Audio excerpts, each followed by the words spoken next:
following is a special Wayne Hills television sports presentation. After the demolition of Bergen Tech last week, Wayne Hills meets its first real test of the season since Wayne Valley in Week 3. This matchup against the Ramapo Green Raiders is yet another game in a rivalry that has lasted for decades and culminated last year when the Patriots saw their streak of 5 consecutive state championships ended in a snowy Giant Stadium. These two undefeated teams meet vying for the top spot in the state tournament. Tonight, tensions are high and Hills is out for revenge. Wayne Hills, Ramapo, the rivalry continues.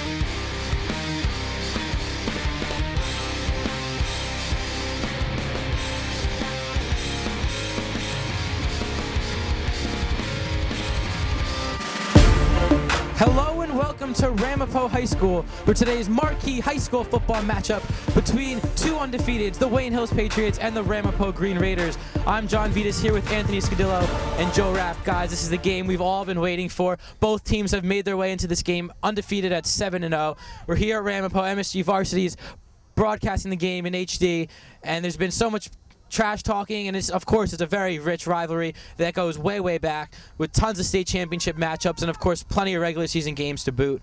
So Joe, going into this one, both of these teams have to remain focused because on the field they're pretty even, but off the field distractions could get in the head of either team. Well, you're right, John. Like you said, there was a lot of smack talk for the last week or so. And I think these players on the field that we're going to watch tonight are mature enough. When they get on the field, all that will be thrown out the window, and it's going to be about football.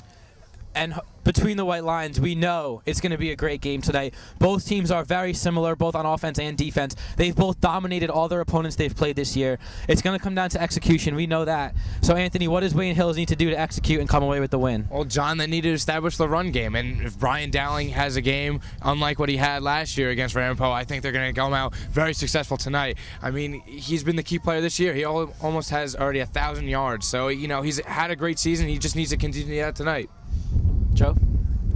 Well, you said you're right. You got to establish the run, but Kevin's got to have a great game. He's got to have confidence out there if he wants his team to win this game. No doubt, he's got to throw to all of his receivers, get everyone involved, and they're gonna play well if they do that. Well, the key for me and Wayne Hills is they cannot be predictable tonight. We heard Brian Dowling say they're going to throw in a lot of wrinkles on defense. Hopefully that works because Ramapo's rush game is tremendous. And on offense, Wayne Hills can't run the ball between the tackles with Dowling. You have to give him space to the outside, and you have to be able to have at least a threat of a pass. And if Kevin can throw the ball tonight, I see Wayne Hills probably coming away with the win.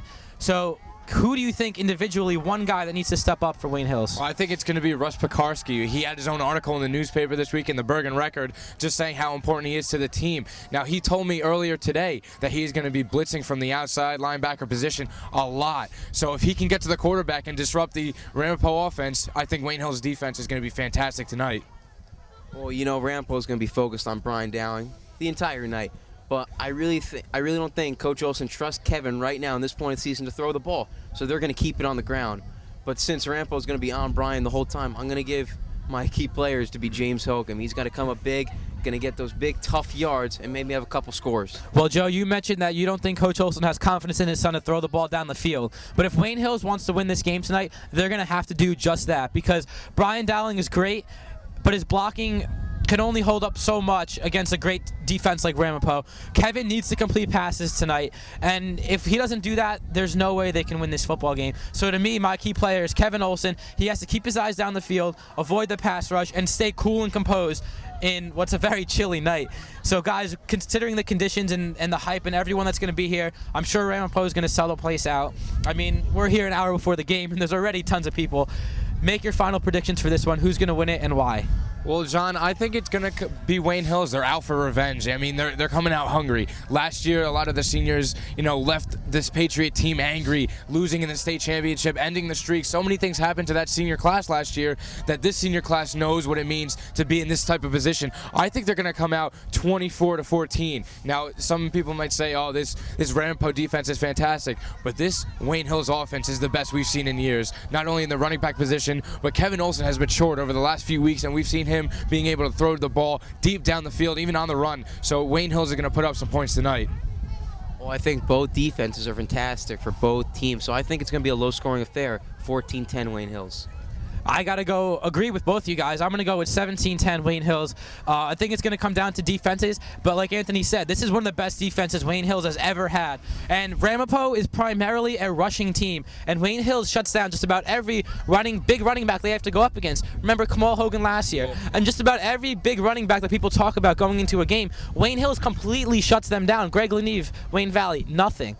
So if they can do that again tonight with Kunzel and Spezial and Ward, the quarterback who runs as well, they'll be fine tonight because Tyler Ward, the quarterback, he's an adequate, a pretty good high school quarterback, but he's nothing that can burn Wayne Hills. So if they can stop the run, which I think Wayne Hills can do, they should be fine tonight. John, let's remember one thing. I'm always right. Joe Rapp is ready, but we'll see what happened last year as Wayne Hills lost to this Ramapo team in the state championship. So let's take a look at what happened and why they're going to try so hard tonight. Wayne Hills taking on Ramapo in the 2009 North 1 Group 3 state championship game. Giant Stadium in the snow. First play from scrimmage for Ramapo, and that's Jesse Devonshuk, their star running back, getting injured on his first carry of the night, as that would change the whole complexion of the game, as their leading rusher averaging 130 yards per game has to be carted off the field, and Ramapo's offense was in trouble. But the injury wouldn't affect Scott Kunzel, who picks up the starter, Jesse Devonshuk, and gets into the end zone for the 23-yard score. Wayne Hills' missed tackles cost them 6, and Ramapo goes on top first. But a theme for this game would be the punting mishaps. As you see, Tim Divers lets the ball go right through his fingertips and through the back of the end zone for a safety, and Ramapo was up 9-0. But they had problems of their own with the punt game, as this ball gets over the head of the punter, and Wayne Hills is going to be set up in perfect field position. After not being able to capitalize, Divers goes down to a knee to field the punt, and Ramapo will take over from midfield. That field position would lead to this: Sean Mounier picking up the screen and tiptoeing down the sideline and going all the way in for the score. And just like that, Ramapo is up 16-0 to stun the Patriots. Another theme in this first half for Wayne Hills would be zero offense whatsoever, as you see Brian Dowling gets blown up on the screen. And on the next play, Mike Quinn, the star quarterback, is going to be sacked for a huge loss. On the next drive, another screen to Nick Massey is blown up in the backfield. And on fourth down, Quinn's pass goes begging, and Wayne Hills would head into the locker room scoreless and down by 16. But Wayne Hills would catch their first big break in the third quarter, as another punt is going to be mishandled by Ramapo, and Eddie Schiller is going to come up and recover the football and set Wayne Hills up in their best field position of the day. That would lead to this big Brian Dowling run for 14 yards, getting it down to the Ramapo 6-yard line, and on the very next play, Dowling gets a hole and falls across the goal line for the score. They would go for 2 to try to make it a one-possession game. Conversion is good as Dowling gets into the end zone again, and just like that, Wayne Hills cuts the deficit in half. It's 16-8. In what would be the craziest play of the game early in the fourth quarter, the Ramapo punter scrambling for his life, almost is able to get back to the 6.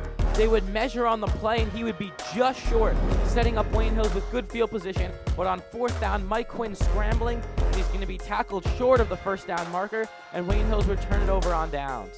With under 30 seconds to go, one last heave for Mike Quinn and Wayne Hills, as he's going to air it out too long for the intended receiver, and that would do it for the career of Mike Quinn, as well as the state championship streak for the Patriots, as they would come out losers in this one by a final score of 16-8.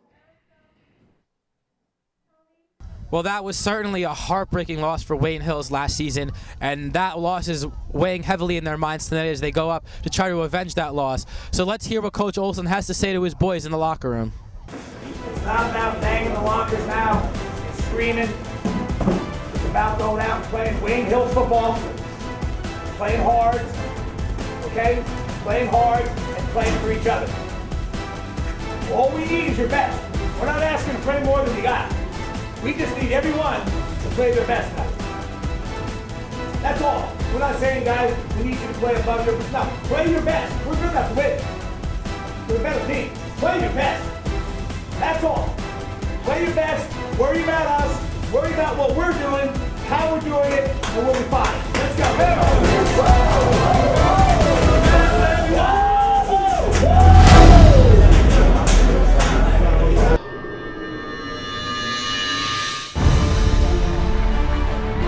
As there's your boy Peter Davies finally making a play. As it looks like Jason Abadizian, the big boy running down the field. He's at the 40, the 30. Defenders are trying to get up to him. He's at the 10, the 5, and then Jason Abadizian, who had talked to us before the game, said he was going to have a big play. And look at the big boy rumble into the end zone.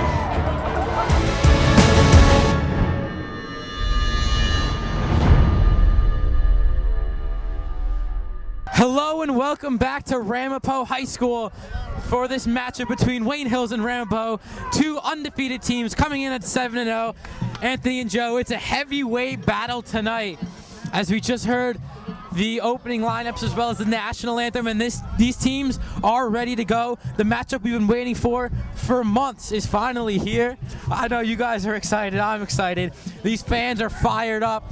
As you see Ramapo's far side of the field, they got an entire student section filling up two sections of the bleachers, dressed all in white. They even have a mascot here. They've been chanting for the past hour. I think they're more excited than we are, but we have more championships than them. That we do, John. And how about both of the bands for both schools all dressed up in their Halloween attire? It makes the atmosphere that much better. It's a fall night and everybody's ready to go. I'm just happy to be here. It's an honor to call this game, because this is going to go down as one of the best in Wayne Hills history, especially if they can come away with the win tonight. So just like that, the captains are at midfield. Number 7, Russell Pekarski. Number 9, Brian Dowling. Number 3, James Hogan.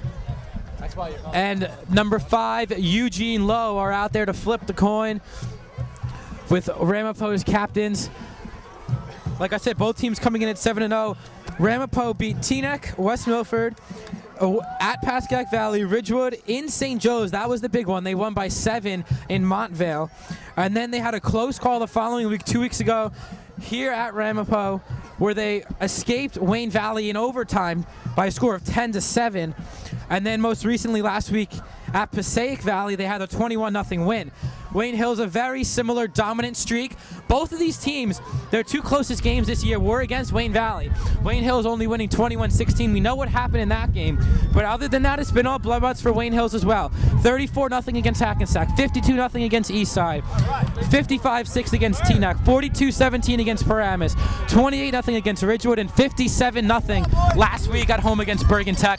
It's been a demolition for both of these teams. And John, just looking at those wins, look at the amount of points that Hills has given up. It's incredible. This defense is incredible, John. They don't allow points. And what Paramus did to them by scoring 17 was tearing up the defense. And that's something you don't see. And they still won the game. And Paramus, all 17 of their points were scored by the offense. Wayne Valley had needed a special teams touchdown to keep that one close.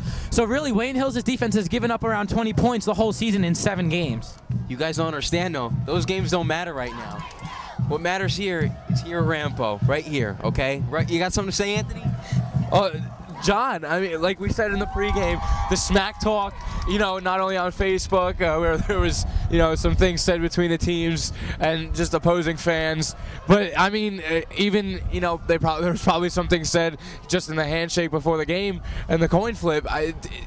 From last year to now, a lot has transpired, and both of these teams are extremely motivated to win this game. There's no question about that. Ramapo defending their home turf and their North 1 Group 3 state championship.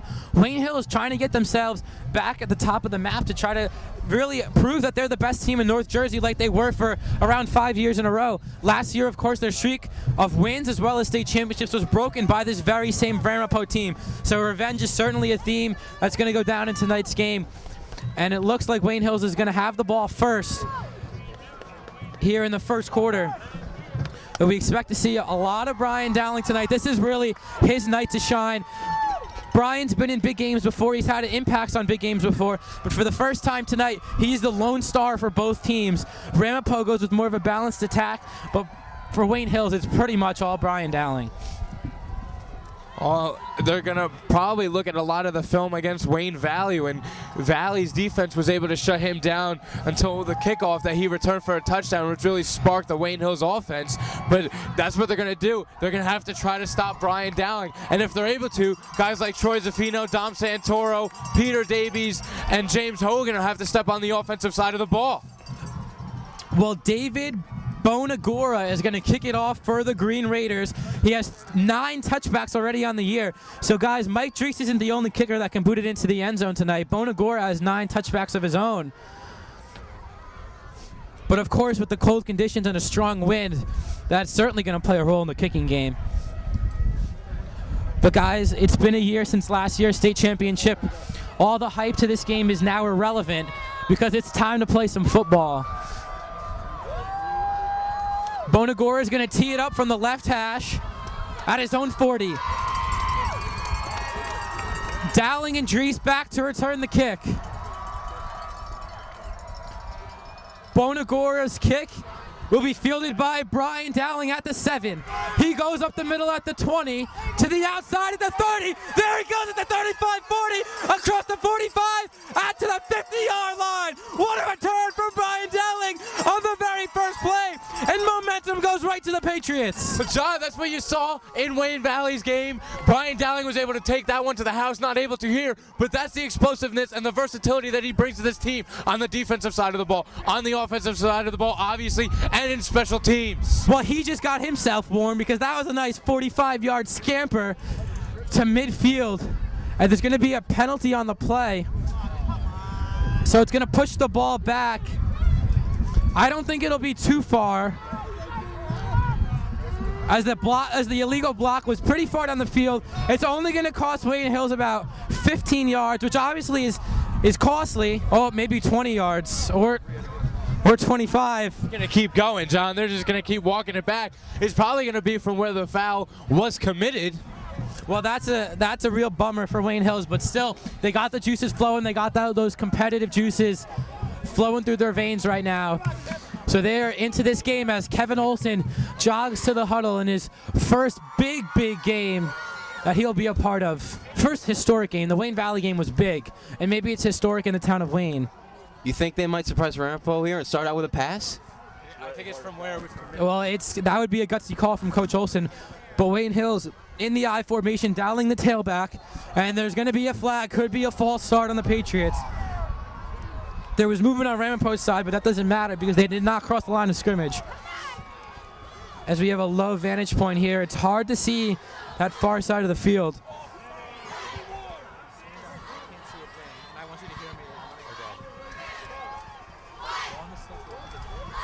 So it is indeed a false start on the Patriots. That's going to back them up 5 yards.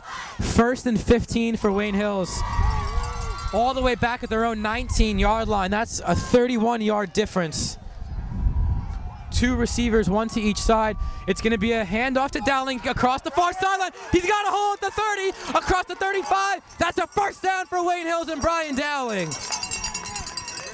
You see it one game, you see it the next. It's the Brian Dowling show everywhere on the field. Like I said, on the defensive side as well. He's not the only player on this team. There's a lot of players that help surround him, but he is the one weapon that everybody tries to stop, and a lot of teams are not able to do it. So it's a 1st and 10 for Wayne Hills after that 21-yard run from Brian Dowling on the first play of scrimmage. I formation again for the Patriots, and again it's going to go to Dowling to the near sideline. He's got room at the 50, across the 45, 40, at the 35. He's got space to the 25. They're finally going to take him down inside the 20-yard line of Ramapo. Whoa! You guys are blowing his call!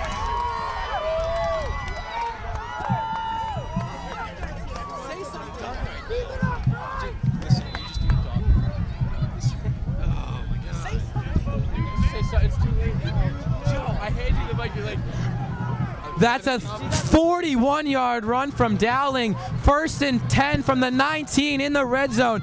I formation to Dowling. Up the middle, pushes the pile ahead. That's another 5 yards, maybe 6 for Dowling. And Wayne Hills is picking up huge chunks on the ground. John, what was I thinking? Why didn't I pick Brian Dowling as my key player? Because you always do, Anthony. Hey, when he's the best player on the field, why not pick him every game? So 2nd and 4 from the 13.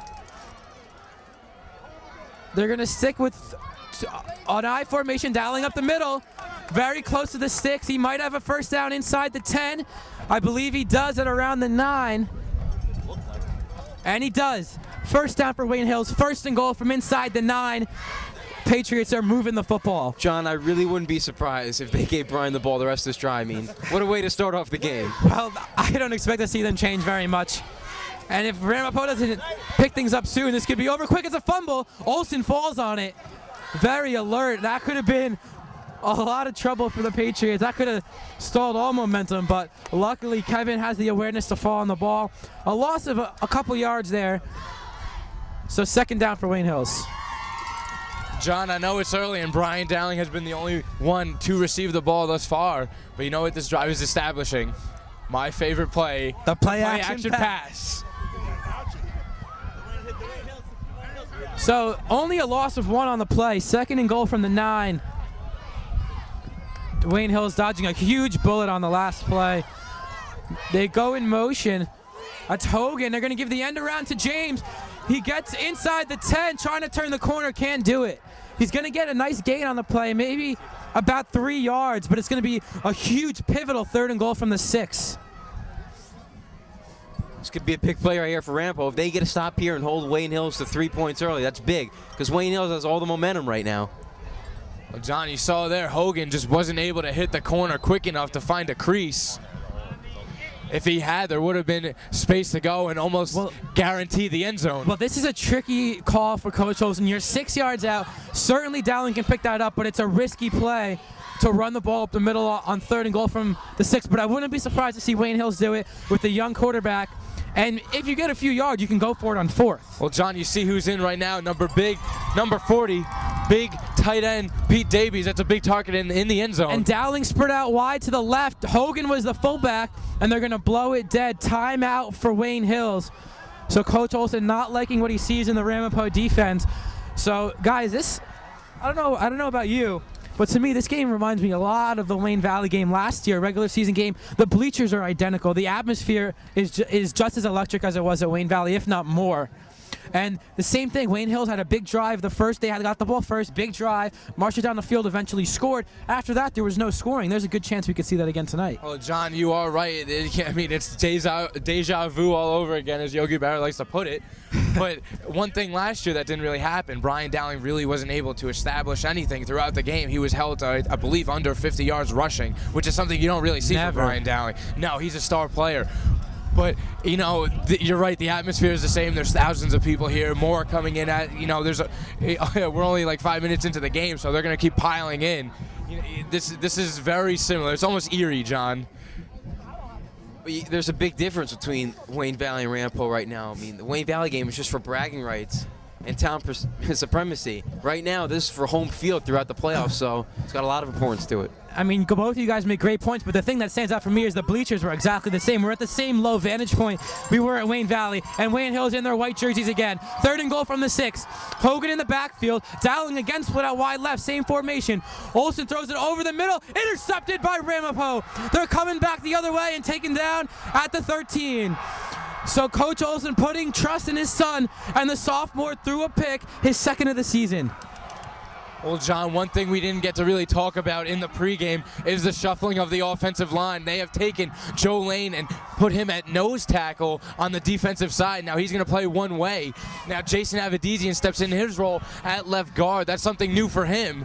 Now it looked like pressure came from the left side, and although Peter Davies was there wasn't a great pass. That's only Kevin's second pick of the year. There was pressure coming, but that was a quick throw for Kevin. He threw it way behind the intended receiver. That one's on him, and I'm sure he knows it. 1st and 10 for Ramapo from the 11.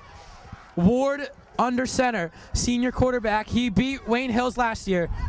Oh, this is going to be number 12 throwing it down the field. I'm sorry, number 12 is Ward. My mistake.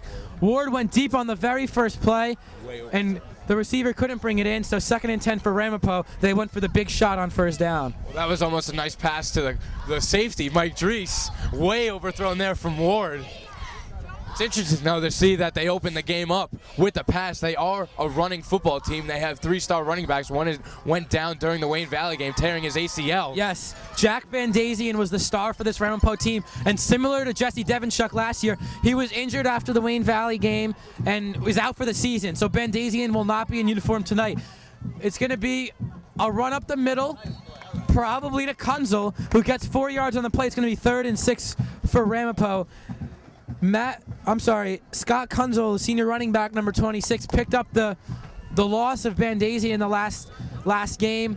He has some good numbers of his own. He actually passed Bandazian in the rushing yards category. He has 596 with 97 carries. That's Kunzel. Bandazian, before he was injured, had 82 carries for 490 yards. Both of them averaging 6 yards a carry. Bandazian 9 touchdowns, Kunzel 7. So both of those kids can run the football, but it's going to be mostly Kunzel tonight. Ward in the shotgun on 3rd and 6. Wayne Hills trying to make their first stop and maintain good field position. 4 receivers for Ramapo.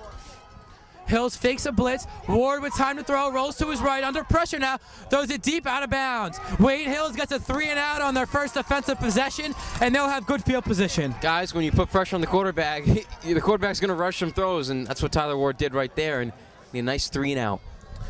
Well, yeah, Joe, excuse me, John. I was talking to Pete Davies all day. He's really excited for this game, and he's trying to keep his streak of, which is horrible to say, hurting a player, but fantastic player at the defensive end spot, and alongside him is Matt Greenfield, who just brings energy to every single game, every snap. He's just crazy. Yeah, Greenfield has done a great job filling in after Cardux was injured, and that was Davies applying pressure on that play. So back to punt it away is bunting, I believe. Oh, I'm sorry, that's not bunting. It's going to go out of bounds at around the 50. A flag on the play, so we'll have to check in on that. But that was Sternfield, number 31, on the punt. So the flag certainly be a pivotal call, but the offense is coming on the field for Wayne Hills, which tells me that it could be. It's going to be an illegal shift on Ramapo, so they'll redo it. That's going to back them up 5. So it's going to be 4th and 11 now, back at around the 10. So that was a pretty decent punt considering the wind. That was about a 37-yard punt. So that should help Wayne Hills, as Dowling and Monahan will go back again to return it. Well, John, it is dangerous kicking to Brian Dowling. We've seen it once tonight, and now back another 5 yards. The field position for Hills is going to be fantastic on this second drive, and we already saw in the first drive that, driving down the field is not going to be that hard for Wayne Hills. Well, the wind is picking up. It's absolutely brutal right now, and it's at the back of the Ramapo punter Sternfield. So the wind's going to help him with this kick as it dies down right before the play. And it's a low snap, fielded on a hop by Sternfield. He gets away, a pretty decent one considering the snap. It's going to take a Ramapo bounce and field it at the 35 and take it up to the 30-yard line. Andrew Monahan fielded it off a bounce in traffic. Fortunately, he was able to pick it up cleanly and pick up 5 yards, so it ended up being a positive play, but another iffy decision from Monahan. Well, John, you saw some indecision there from Monahan, but I don't know if you could tell at the angle we're at. There did seem to be a gap in front of him, and if it had a good bounce, which it did for him to pick it up, I think it was somewhat of a smart decision for him to go. It was not a wise decision, but a good decision because he did have some room, like Anthony said. I formation for the Patriots, 2 receivers to the right. It's Lowe and Drees. It's going to be play action, going right back to the pass. Kevin throws it, incomplete, intended for James Hogan on the wheel route coming out of the backfield. Kevin had pressure coming, looked like he couldn't quite get a grip on the ball. He eventually got one as the pass coverage was breaking down for Wayne Hills. Kevin stepped up in the pocket and just overshot Hogan, who wasn't even looking. John, it looked like it was a double move there from Hogan. He was going to do a an out and go. Just didn't get to, turn his head around quick enough. So 2nd and 10 for the Patriots from the 30-yard line of Ramapo. Zaffino split out wide left. Low to the near side. I formation, Hogan the fullback. And they're going to blow it dead before the snap.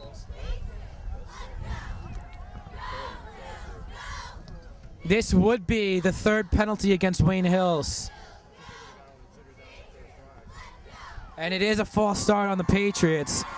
So that's going to make it 2nd and 15 now for Wayne Hills. But guys, interesting call. Coach Olson going right back to his son after he threw the pick.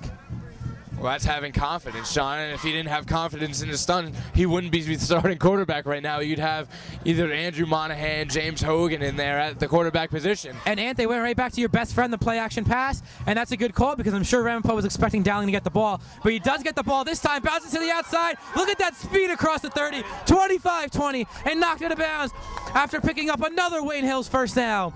Brian Dowling carrying the load on offense for Wayne Hills. No, John, after a few false starts, just give the ball off to BD9 and all your feelings will be positive again. 1st and 10 from about the 17 of Ramapo. 7:16 to go in the opening quarter. Hogan, the fullback. They give it to Dowling to the left. He's initially stopped and he gets forward. What a run.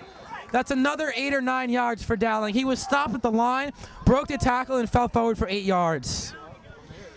John, you just don't see this in high school football. You don't see somebody with the vision and the lateral movement and the ability to just make players miss at all times. You don't see it, and that's why he's a fantastic player. Well, and you do. Sometimes you see it, but you don't see it very often. It's a rare occurrence, Joe. It is a rare occurrence, and that's why I'm honored to see Brian Dowling play the game of football. Dowling up the middle again. He's got a first down and more. Inside the 5, down to the 3-yard line. Maybe the 4. So Wayne Hill's going to have a first and goal. This is the closest they've got to the goal line all night.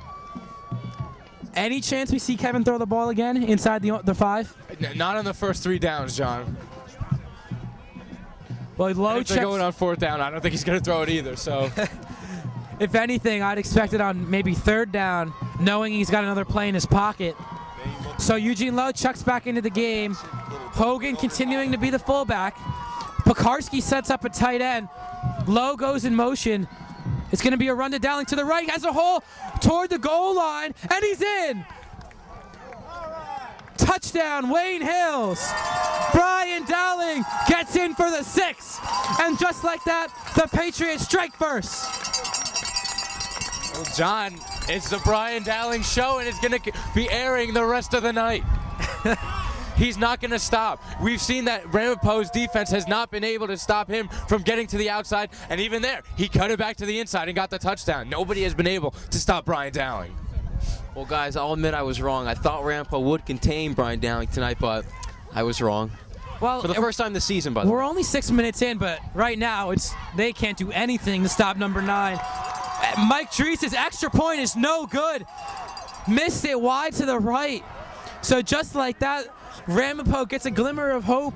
It's only 6-0 Wayne Hills. That could prove to be huge later on in the game. One more thing to compare to the Wayne Valley game. I thought the same Whoa. thing. This is scary, John. It's Halloween. Can you tell? Well, Tim Divers did the same exact thing, going to that same exact right end zone. Yes, he did, John.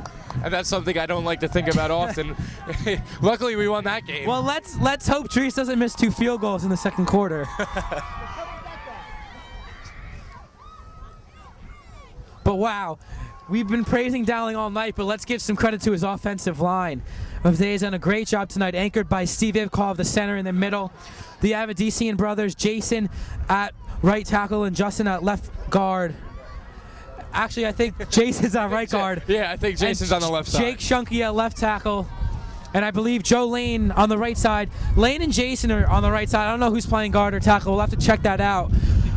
I think Lane's going one way tonight at nose tackle. I'm sorry. Yeah, you're right. You're right. We will confirm. That's why Jason's on the offensive line, because Lane's at defensive line. He's playing defensive tackle with Roberto Alvarez. Lane just pointed at someone. Watch him on this play. 6:10 to go in the opening quarter. Drees' kickoff is a good one. Going to be fielded at the 10, across the 20 to that far sidelines. Got some room across the 30 and taken down at about the 34-yard line. A nice return there from Ramapo. They're getting to the 35 actually, so good field position for them on their second drive of the night. Well, Johnny had a full head of steam going for him, and then he hit a brick wall in the kicker, Mike Drees. Well, in a cold defensive game like we're expecting tonight, special teams could play a huge role in the game. We saw it against Wayne Valley with Mike Varelli running one back and really changing the whole complexion of the game. Of course, Brian Dowling ran one back as well in that game. So special teams in big games are huge, especially in high school. So 2 receivers to the left for Ramapo. Hills in their 4-4. It's going to be a handoff up the middle. Not much there. A gain of 1, maybe 2. Eaten up. Look at the Wayne Hills linebackers close the gap. Kunzel had nowhere to run. This is so exciting, John. Look at this rivalry. Look at the competition between the teams. Friday Night Lights. Doesn't get much better than that. Well, Wayne Hills has come out so pumped. Ramapo seemed to have all the intensity in the bleachers, but Wayne Hills has the intensity on the field, and that's what matters. 2nd and 8 for the Green Raiders. Ward under center. Only 1 receiver. To the far side is going to be play action. Ward rolling to his left, looking over the middle, completes it to his tight end, who's going to get right around the sticks. That's actually Bunting on the catch. Matt Bunting gets right around the first down marker at the 45. They're going to give him it, John. They're going to give him the first down. So Ward completes his first pass of the night. The receivers were covered. Even the back out of the backfield was covered, but he did a good job of finding Bunting over the middle. Well, John, that would be Russell Pekarski's area to cover, but like we said in the pregame, he is going to be the blitzing linebacker tonight. They're going to be bringing him to the edge, and that's a play you would like to see him pressure the quarterback on a play-action pass. Well, we heard that Wayne Hills is going to open up some new blitz packages tonight, and it's going to be up to Ramapo to try to adjust or pick up the blitzers, because if they can do that, there's going to be someone open down the field. Ward in the shotgun. Hill shows a blitz, and it's going to be blown dead. It looked like Alvarez or Jimmy Kenny. Didn't look like he crossed the line. He didn't. And it also looked like he got back before the snap was called. And they're going to call it on Wayne Hills. I don't like that call. I don't like that either. Jimmy was in the neutral zone, but he jumped back in time. You're allowed to do that. Unless they're calling unevaded to the quarterback, because he was coming right up the middle. But that's a question. I don't know if you could call that. You can't guarantee. I mean, I don't like that. I don't like that call, to say the least. Sure enough, Coach Olson's letting the ref know what he thinks. Ward in the shotgun with 3 receivers on 1st and 5. Kunzel joining him in the backfield. Ward doesn't know what's going on. He's looking toward the sideline. It's going to be a play action throw into the right. He's got a man open down the field, and it's caught. Down to the 30-yard line is Tyler Spezial. A gain of 20 yards on the play and a Ramapo first down. Well, John, that was a perfect play for the defense. For the defensive scheme that Hills was in. You had 3 guys on one side and only 2 corners, and the safeties was shading to the other side, so one of them was going to be uncovered. Well, Spezial just happened to be that one guy. They ran 3 seams right down the middle of the field, and because of the blitzing linebackers, the seam right down the middle was open, and Ward did a great job of showing awareness and finding that open guy. I thought that might have been a weakness for Ramapo, but Ward is proving me wrong. 2 receivers to the left. It's a handoff toward the right to Kunzel. Nothing there. Wayne Hills eats it up in the backfield for no gain.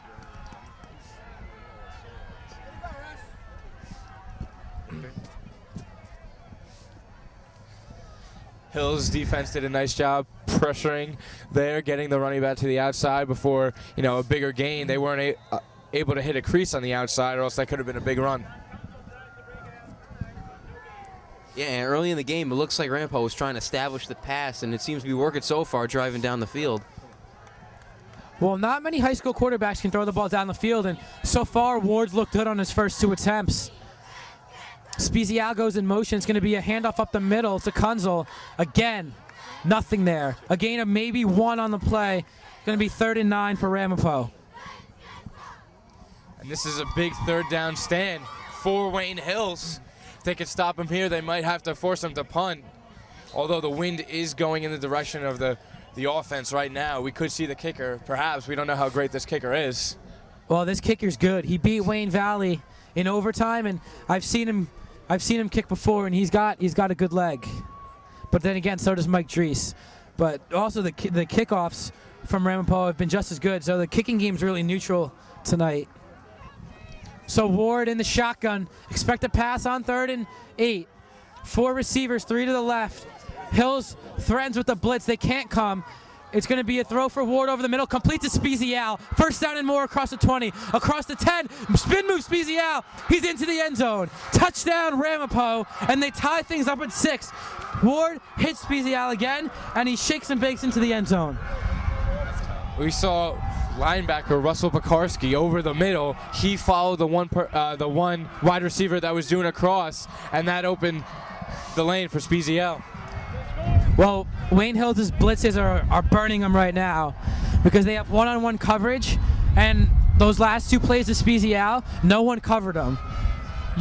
There's 4 receivers out there and a tight end, and if you can't cover all 5 of them, Ward's going to find him. He's proven that in his first 3 throws. This is the extra point to take the lead. It is through the uprights and good. 7-6 Ramapo in the first quarter. Guys, we thought we were going to see a defensive game, but right now the offenses are having their way. Well, John, I said in the pregame that I thought that both offenses were going to score. I thought Hills was going to come up on top. You know, with this kind of competition, you're going to see points put on the board. And with the caliber of players you have here, you know, there's no limit to the amount of points that can be scored tonight.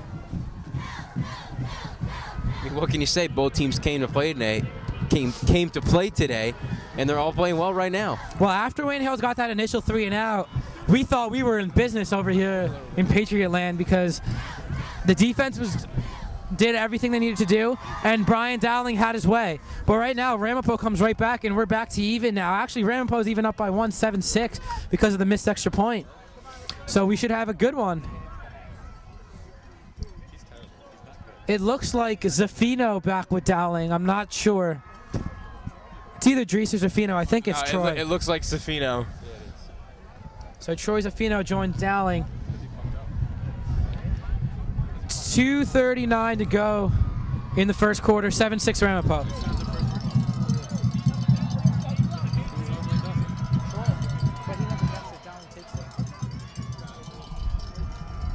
So Bonagora tees it up.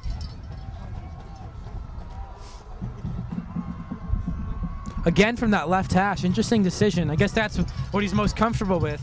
It's going to be another good kick toward that near sideline. Dowling's going to let it go. Might have been out of bounds, and it was. Wayne Hills is going to get the ball from the 40 as Bonagora's punt went out of bounds. Maybe he shouldn't be kicking it from that left hash. Well, not only that, I think he was trying to get it away from Brian Dowling. Maybe he wasn't paying attention, but Brian Dowling was on that side. You're right. Why would they kick it to him? But they did right there. So I really don't understand, Anthony. Well, now Hills has fantastic starting field position. We saw that they were able to drive down the field twice already. Well, they're going to get great field position here. Because Bonagora was probably trying to get it into the end zone and not let Brian catch it. And is a little too ambitious as that ball didn't make it to the inside of the pylon. Low split wide right, Dowling in the backfield on the I formation. Olsen's going to be under center on 1st and 10. They actually get it from the 35, so that's different from college. Dowling breaks it at the 40. He's got more room across the 45 and pushed out of bounds at about the 47. Dowling was gone if he could have turned that corner, but the secondary, the corner from Ramapo got just enough on that push to knock him out of bounds. I mean, you can consider that a good play for Ramapo. I mean, Brian didn't get a first down, didn't go more than 20 yards. Excuse me, they did get a first down, so my comments have been taken back. Well, 11 yards is better than some other runs from Ramapo's perspective that Dowling's had tonight. Monahan checks into the game, and he's going to be split wide right. Low split to the left. Hogan, the fullback. Davies at tight end. It's going to be a run to Dowling to the right again. Same play across the 48. Stuffed right before we got to midfield. So finally Ramapo stops Dowling, but he still picks up 3 yards. Well, John, I was just looking at the cornerbacks for Ramapo on that play. And they're playing man press coverage. So it's going to be up to you-know-who. It's going to be up to Kevin Olsen to throw the ball. Well, I was going to say it's going to be up to Eugene Lowe to stock block because they're running it to the out. They're running it to the outside. Yeah, no, that is a good point. But what I'm trying to say, I think Ramapo's become accustomed to that to the run. I'm the play action pass. That's all I'm gonna say. The play action pass. I agree. That'd be a good call. As you see the field goal post blowing 35 yards down the field. You don't see that every day. So it'll be 2nd and 7 for Wayne Hills from their own 49. 1:59 to go in the first. Well, that just shows how windy it is tonight. There's some pretty powerful gusts. If it wasn't for the fact that I'm wearing gloves and 6 layers of jackets, t-shirts, sweatshirts, and everything combined, well, I'd be freezing. This is why I applied to the University of Florida last week. I don't like this weather. Well, you did at Florida State, so Anthony and I both want to go to Florida. Yeah, it's nice and warm there, and the girls are pretty. It's about 75 right now. It's going to be a toss to Dowling along the left. He's got room again across the 50-45. First down, Wayne Hills. Brian Dowling with a gain of 10 on the play, and Wayne Hills moves the sticks in Ramapo territory at the 41. Well, you saw great blocks there from the wide receivers, including James Hogan. He sprung that run. There was one guy for Brian to beat, and he got him out of the way. Well, Joe, your key player, James Hogan, has had some great blocks leading the way for Dowling. What can I say? You're always right, Joe. Except for the score. But you're wrong. First and 10, Dowling up the middle, across the 40, taken down to the 36. A gain of 5. 2nd and 5 for Wayne Hills. So again, they're not even running between the tackles. They're just bouncing it outside. And with his 4.5 speed, Dowling is able to get to the outside pretty quickly and hit that corner. Well, Brian told us he likes playing in the cold weather, and he's gotten that tonight. Because, of course, he has to go both ways and special teams, so the cooler it is, the less cramping there'll be. So 2nd and 5 for Kevin Olson. It's going to be another handoff to Dowling, and they can't stop it. Across the 35, down to right around the first down marker. He picked up 5. It's going to depend on the spot. They're at the Ramapo 31, and they're going to give Wayne Hills the first down. He's been so close, trying to break a tackle here and there, finding a seam here and there from a score. Just hasn't gotten there. Ramapo's done a good job with that. And you saw there, Jake Shunky with 2 pancakes that allowed Brian Dowling to get to that outside edge again. So 1st and 10 for Wayne Hills from the 31 of Ramapo. Olson's going to go under center again. The fullback split to the left this time. It's going to be a run to Santoro to the left. A gain of 1, so Dowling getting a breather. As Hogan was split to the left, and that's going to do it for the first quarter of action as time ticks down now under 10 seconds to go. So, guys, that's going to do it for the first quarter with the score Ramapo 7, Wayne Hills 6. We'll be back with the second quarter after this. But here we go. Lucas will inbound the corner with 3 minutes to go. She gets it to Giametta. Giametta corrals it, puts a shot on net. Deflected into the net. A goal by Brittany Galone, and Wayne Hills wins the North 1 Group 3 state championship. Oh, baby, call your friends. Call your friends. Wayne Hills state champions, baby. Couldn't script it any better, Joe. Couldn't script it any better myself. What a shot by Brittany Galone off the deflection from Jacqueline Giametta, and Wayne Hills wins the North 1 Group 3 state championship in dramatic fashion.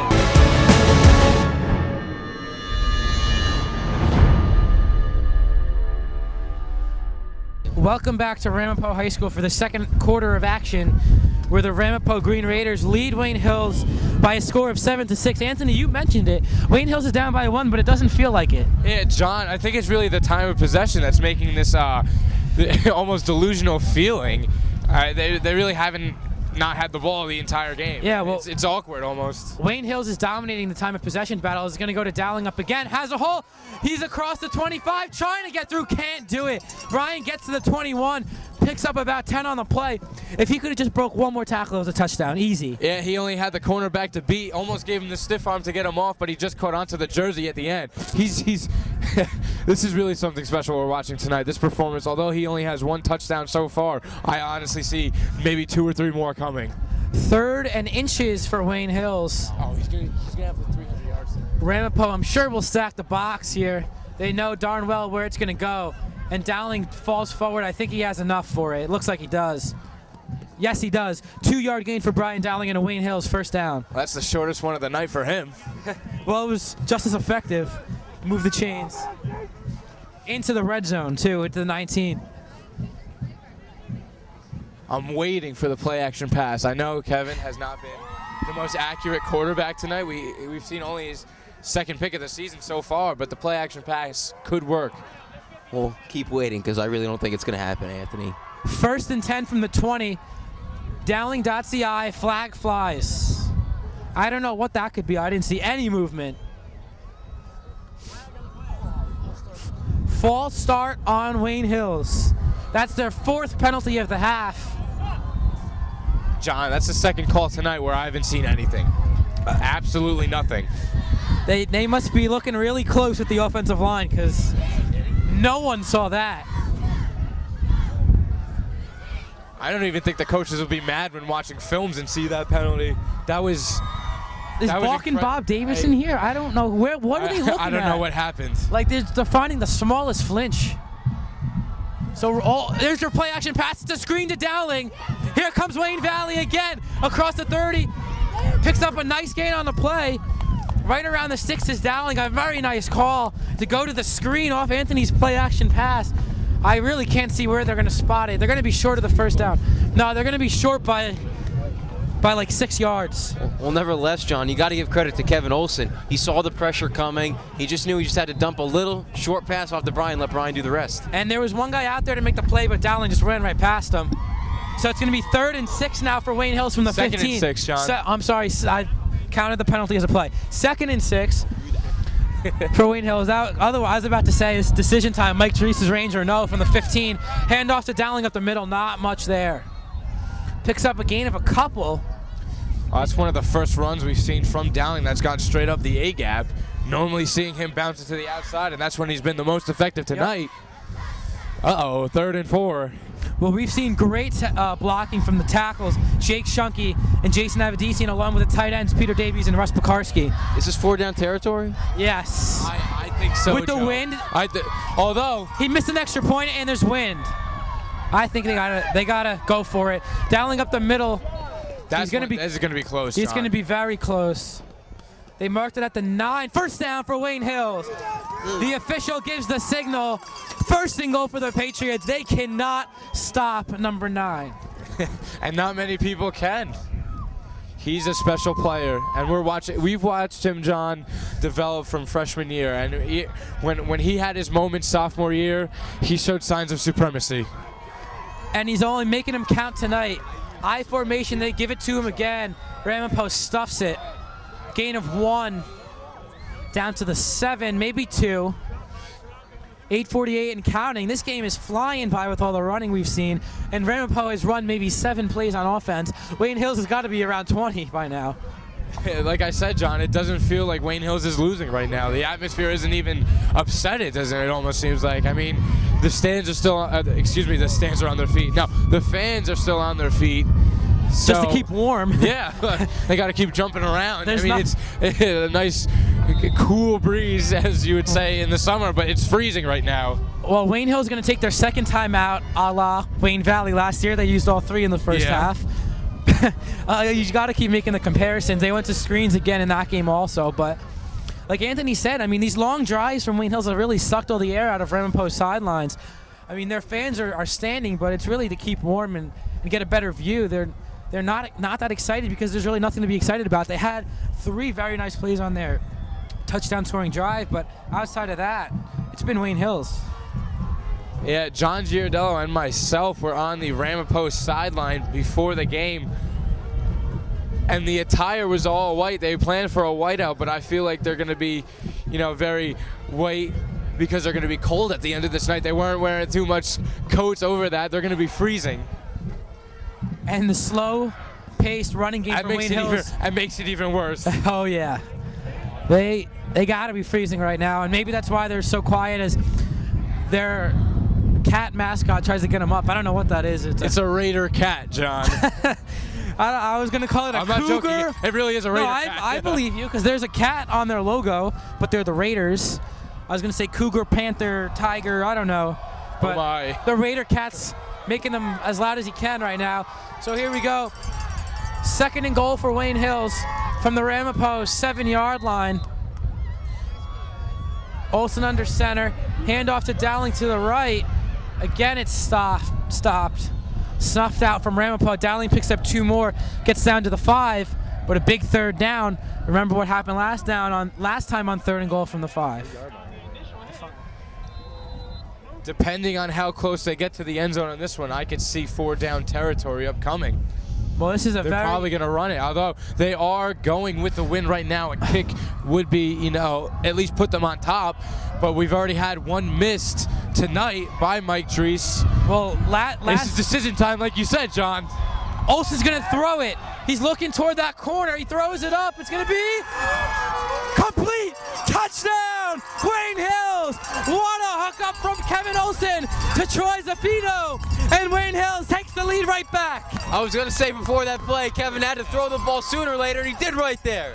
That was a perfect touch pass, John, right over the defender's arms, and Troy Zaffino in the back corner of the end zone gets the touchdown. That was such a nice catch. He was completely covered in that back corner, and not only did he catch it over the defender, he kept his feet in bounds in that far left corner of the field. And interesting call here, Wayne Hills is going to go for 2. Well, they're trying to keep my prediction in line. They need to score 24 for me to be right, and they need to score 2 in order to get that. So let's go Wayne Hills. Well, a lot of critics wouldn't like this call because, of course, 2 touchdowns from Ramapo. It's going to be a toss to Dowling to the left. He's taken down. If Dowling got past that kid, he would have had the 2. But it's stuffed, and it's 12-7 now. And now you have to second-guess that call. I was about to start second-guessing it, but the play started, so I had to make the call. But that's an interesting call. A lot of people, including John Madden, don't like that call until you're in the 4th quarter, and you need that full touchdown advantage. John, I have to agree with you there. I mean, the Patriots offense has been rolling in this first half. I really don't see a need to go for 2 there. Take your extra point, move forward. I mean, essentially, that drive turns into just a little bit better than a field goal because they don't have a touchdown lead now. Ramapo scores a touchdown, they're up. Whether they hit the extra point or not, they're going to be winning. But, of course, the way these offenses have looked, there's going to be a lot more scoring. So hopefully it won't come back to bite Wayne Hills. Well, we've only seen 2 offensive possessions for Ramapo tonight. We don't know what's upcoming. We've seen the one that can't get a single yard against Wayne Hills and one that can drive down the field and score. That's a great point, Anthony, because we'll have to see what Wayne Hills' defense does now to adjust. They had plenty of time over here on the sidelines to make some changes. Maybe they'll ditch that blitz package, who knows. But when Ramapo sets up 4 receivers, you got to cover them. It's going to be a kick received at the 2, a nice kick from Drees. Return man across the 20, has room at the 25, and taken down at the 29-yard line by Matt Greenfield. So that's where Ramapo will start their 3rd drive of the night. And Tyler Ward, it's safe to say fatigue isn't a factor for him right now. No, well, he hasn't had to play, John. You're 100% correct. I mean, he's well rested. But sometimes, as you see in baseball, if a pitcher is too cold or something of that, they normally, tighten up. I don't know. Maybe the weather has some type of effect on that tonight, and maybe the fact that he hasn't played at all has an effect on that tonight as well. That's a great point, Anthony. Hopefully, well, for Ramapo at least, hopefully Ward was throwing on the sidelines during that drive because it's extremely cold tonight, and that arm will tighten up real quick. 2 receivers to his left. It's going to be a handoff to the left to Kunzel. Kunzel across the 30 and taken down at about the 31-yard line. A gain of maybe 2 on the play. The running game has been, missing tonight for Ramapo. It just cannot be found. I mean, the Wayne Hills defense, the linebacking crew, and the defensive line are both, stellar. So we've seen that the passes worked. Maybe, again, Ward might be tired. Not necessarily tired, but cold and tighten up. Well, Kunzel picked up 3 on that play, but that's his best run of the night. He's been averaging 6 this year, so that just tells you how well Wayne Hills' front 7 have played tonight, or really front 8. So Ward under center It's going to be a play action rolling to his weak side. Incomplete. Nice hit from Nick Massey, laying out the intended receiver. It was a good throw from Ward, but nothing the receiver could do as he gets laid out by Nick Massey, the senior linebacker. 3rd and 7 for Ramapo. You could see Nick was trying to pick a spot the whole game to do something like that, and I guess it was the time. Isn't it crazy, John? The fact that Nick Massey is a senior, I mean, when we were first announcing, we used to look up to the kids that played football. The Kyle Hannebergs, the GM Pampas, the Van Peenens, the DeSicos. Now these kids are our age. It's strange, to say the least. It is. No question about that, because the kids we've grown up with our whole lives are now those superstars you see in the paper every week. So Ward's in the shotgun. 4 receivers. Wayne Hills covers him this time. He's going to go over the middle, incomplete, intended for Scudillo. That's been his top target tonight. But Ward overthrew him. Maybe his arm a little tight because Scudillo had room to make the play if the throw was on target. And that's the 3 and out that Wayne Hills needed. Now they could go back at the ball with decent field position depending upon the kick. Now Ramapo is kicking against the wind right now. So Wayne Hills will look in this last 6 minutes and 39 seconds left in the second quarter to put some points on the board. Well, Ramapo back to punt it away. A low snap again. Pekarski almost blocks it, but it's a bad punt.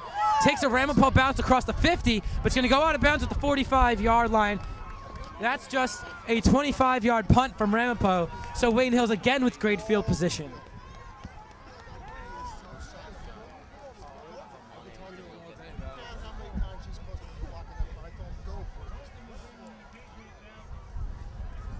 And that's the second average kick at best for Ramapo. They have been getting decent bounces, but pressure has been coming from the outside, not only from Peter Davies, but as we saw there, Russell Pekarski, who said before the game he's going to be coming at the quarterback, the kickers, and everything you put at him. And the punters, he almost got that one. So 2 receivers, Olsen calling an audible at the line. It's a run to Dowling up the middle. He falls forward for a gain of 2 to the 47. So a gain of 2. Well, John, this is what you were scared of in the pregame. What happens when you stop Brian Dowling? Well, that's what we saw in the touchdown. You saw Troy Zaffino with the touchdown. You saw 2 series earlier when Dom Santoro got a handoff. But right now, I don't know if I like Brian Dowling just running it up the middle when he had room to the outside with people pulling the entire time. That's a great point, Anthony. Brian's had success to the outside, and they've gone between the tackles the last 4 or 5 plays, and nothing's been there. And they're going to go between the tackles again. A nice kick-out block. Dowling across the 45-40. He's on his feet. And finally, he steps out of bounds at the 38-yard line. I think that was, who was it? Jason Evans. Someone on the left end made a beautiful kick-out block to open it up for Dowling. Well, John, it wasn't even a lineman. It was wide receiver Troy Zaffino, who was in the slot position, came in and had a crack block, which means he hits the linebacker that's not paying attention, and he did that, and Dowling was able to get to the outside. Not only Troy's hit, I was referring to Jake Shunky's block on the left. He let the end get penetration as Dowling goes forward for a gain of another 5. Shunky let the defensive end get the edge and then sealed it off, and Dowling ran right where that defensive end was. It's a perfect blocking scheme, John. You can't stop it. When you have that kind of gap for Brian Dowling, he's going to run through it all night. And Shunky, like you said, has been an animal tonight at left tackle. He has done his job, safe to say. And you have to give credit to Davies, Pekarski, and also on the right tackle, Jason Evadisi, making his first start at offensive line. All 4 of those guys have done a great job blocking for Dowling. And it shows because Dowling's got to be well over 100 yards by now. Oh, well, he should be after all the carries he's gotten, but you can't deny his performance tonight. It's absolutely incredible. We've seen it once, we've seen it twice, we've seen it 3 times. He gets to the outside and he breaks it. Well, there's an injured player on the field. It looks to be a Ramapo player. So we'll have a break in the action with 5:34 to go in the opening half. Wayne Hills on top of Ramapo 12-7. So we're going to step aside as the player is being attended. Back here at Ramapo High School, Matt Ambrose was able to get off the field under his own power. Number 9, the fullback. And obviously playing linebacker as well for Ramapo. So Dowling picked up 4 on first down. 2nd and 6 from the Ramapo 36. As the clock ticks under 5:25 to play. See a tight formation here for Hills. It's going to be a handoff to Dowling. Breaks it at the 30. Gets the first down and more at the 26-yard line. A gain of 10 yards for Brian Dowling and another first down for Wayne Hills. Well, there was really no surprise there. I mean, they've been giving the ball all night, so really no surprise there. The blocking is just tremendous to both sides. Dowling has had huge holes, and he explodes through them better than anybody else. He turns those 5-yard runs into 10-yard runs with the speed. Monahan split out wide left with Lowe on the other side. Dowling up the middle again with another hole. It's met quickly by the linebacking core of Ramapo. But Dowling pushing the pile. Offensive line getting in there to help him out. The Avedisian twins, along with Ivkov, pushing the pile. Those are 3 people, John, that I would not like to see in any place if I'm by myself or even with a group of 10 people. Those 3 people alone could take on an army. It's incredible. This entire Wayne Hills, offensive line, defensive line, the entire team, they're so strong. As soon as the season ends, they hit the weight room. It's incredible. Handoff to Dowling to the left. I sound like a broken record at this point as he gets across the 15. But Anthony, the question going into the season were the lines. The defensive line proved themselves from week 1. But to me, the offensive line is proving themselves tonight. They're not your typical good Wayne Hills offensive line. These kids are bad, and they're out for blood tonight, and they look tough. They are knocking around Ramapo right now. Yeah, this is a mean offensive line, Joe. And when you have the twins on either side of the pile, it's something scary. Those are 2 walls. You're seeing double. Yeah. I mean, you roll off one block, and the other one's right there. You're looking at 6 foot, 260 pounds each. The twins are finally playing together on the same unit for the first time this year, as Jason has been a defensive tackle and Justin an offensive guard. But of course, we mentioned it earlier, Anthony alluded to the fact that Casey Cardux was injured about 3 or 4 weeks ago, and Davies missed a game, so they were shuffling the defensive ends. But Lane and Greenfield have earned their spots, so Lane has been moved to defensive tackle, and Greenfield staying at defensive end, and Jason moving to offensive line. As Dowling gets up the middle again, pushing things forward for a gain of about 5. So it's going to be 3rd down and short. Inside the 10 at about the 9. It's going to be about 3rd and 3 for Wayne Hills. John, my question is, when do you give Brian Dowling a breather? He's obviously getting beaten up right now in between the tackles and on the bottom of the pile, and he's on the defensive side too, and special teams. When do we see somebody come in, at least for a few plays, to give him a break? Hey, if he isn't asking out of the game, they're going to keep giving it to him. And if he needs a breather, he'll sit out on defense because he's too valuable to take out of the game on offense. A big 3rd and 3. Handoff to Dowling to the left. He's stopped, trying to break free. He can't do it.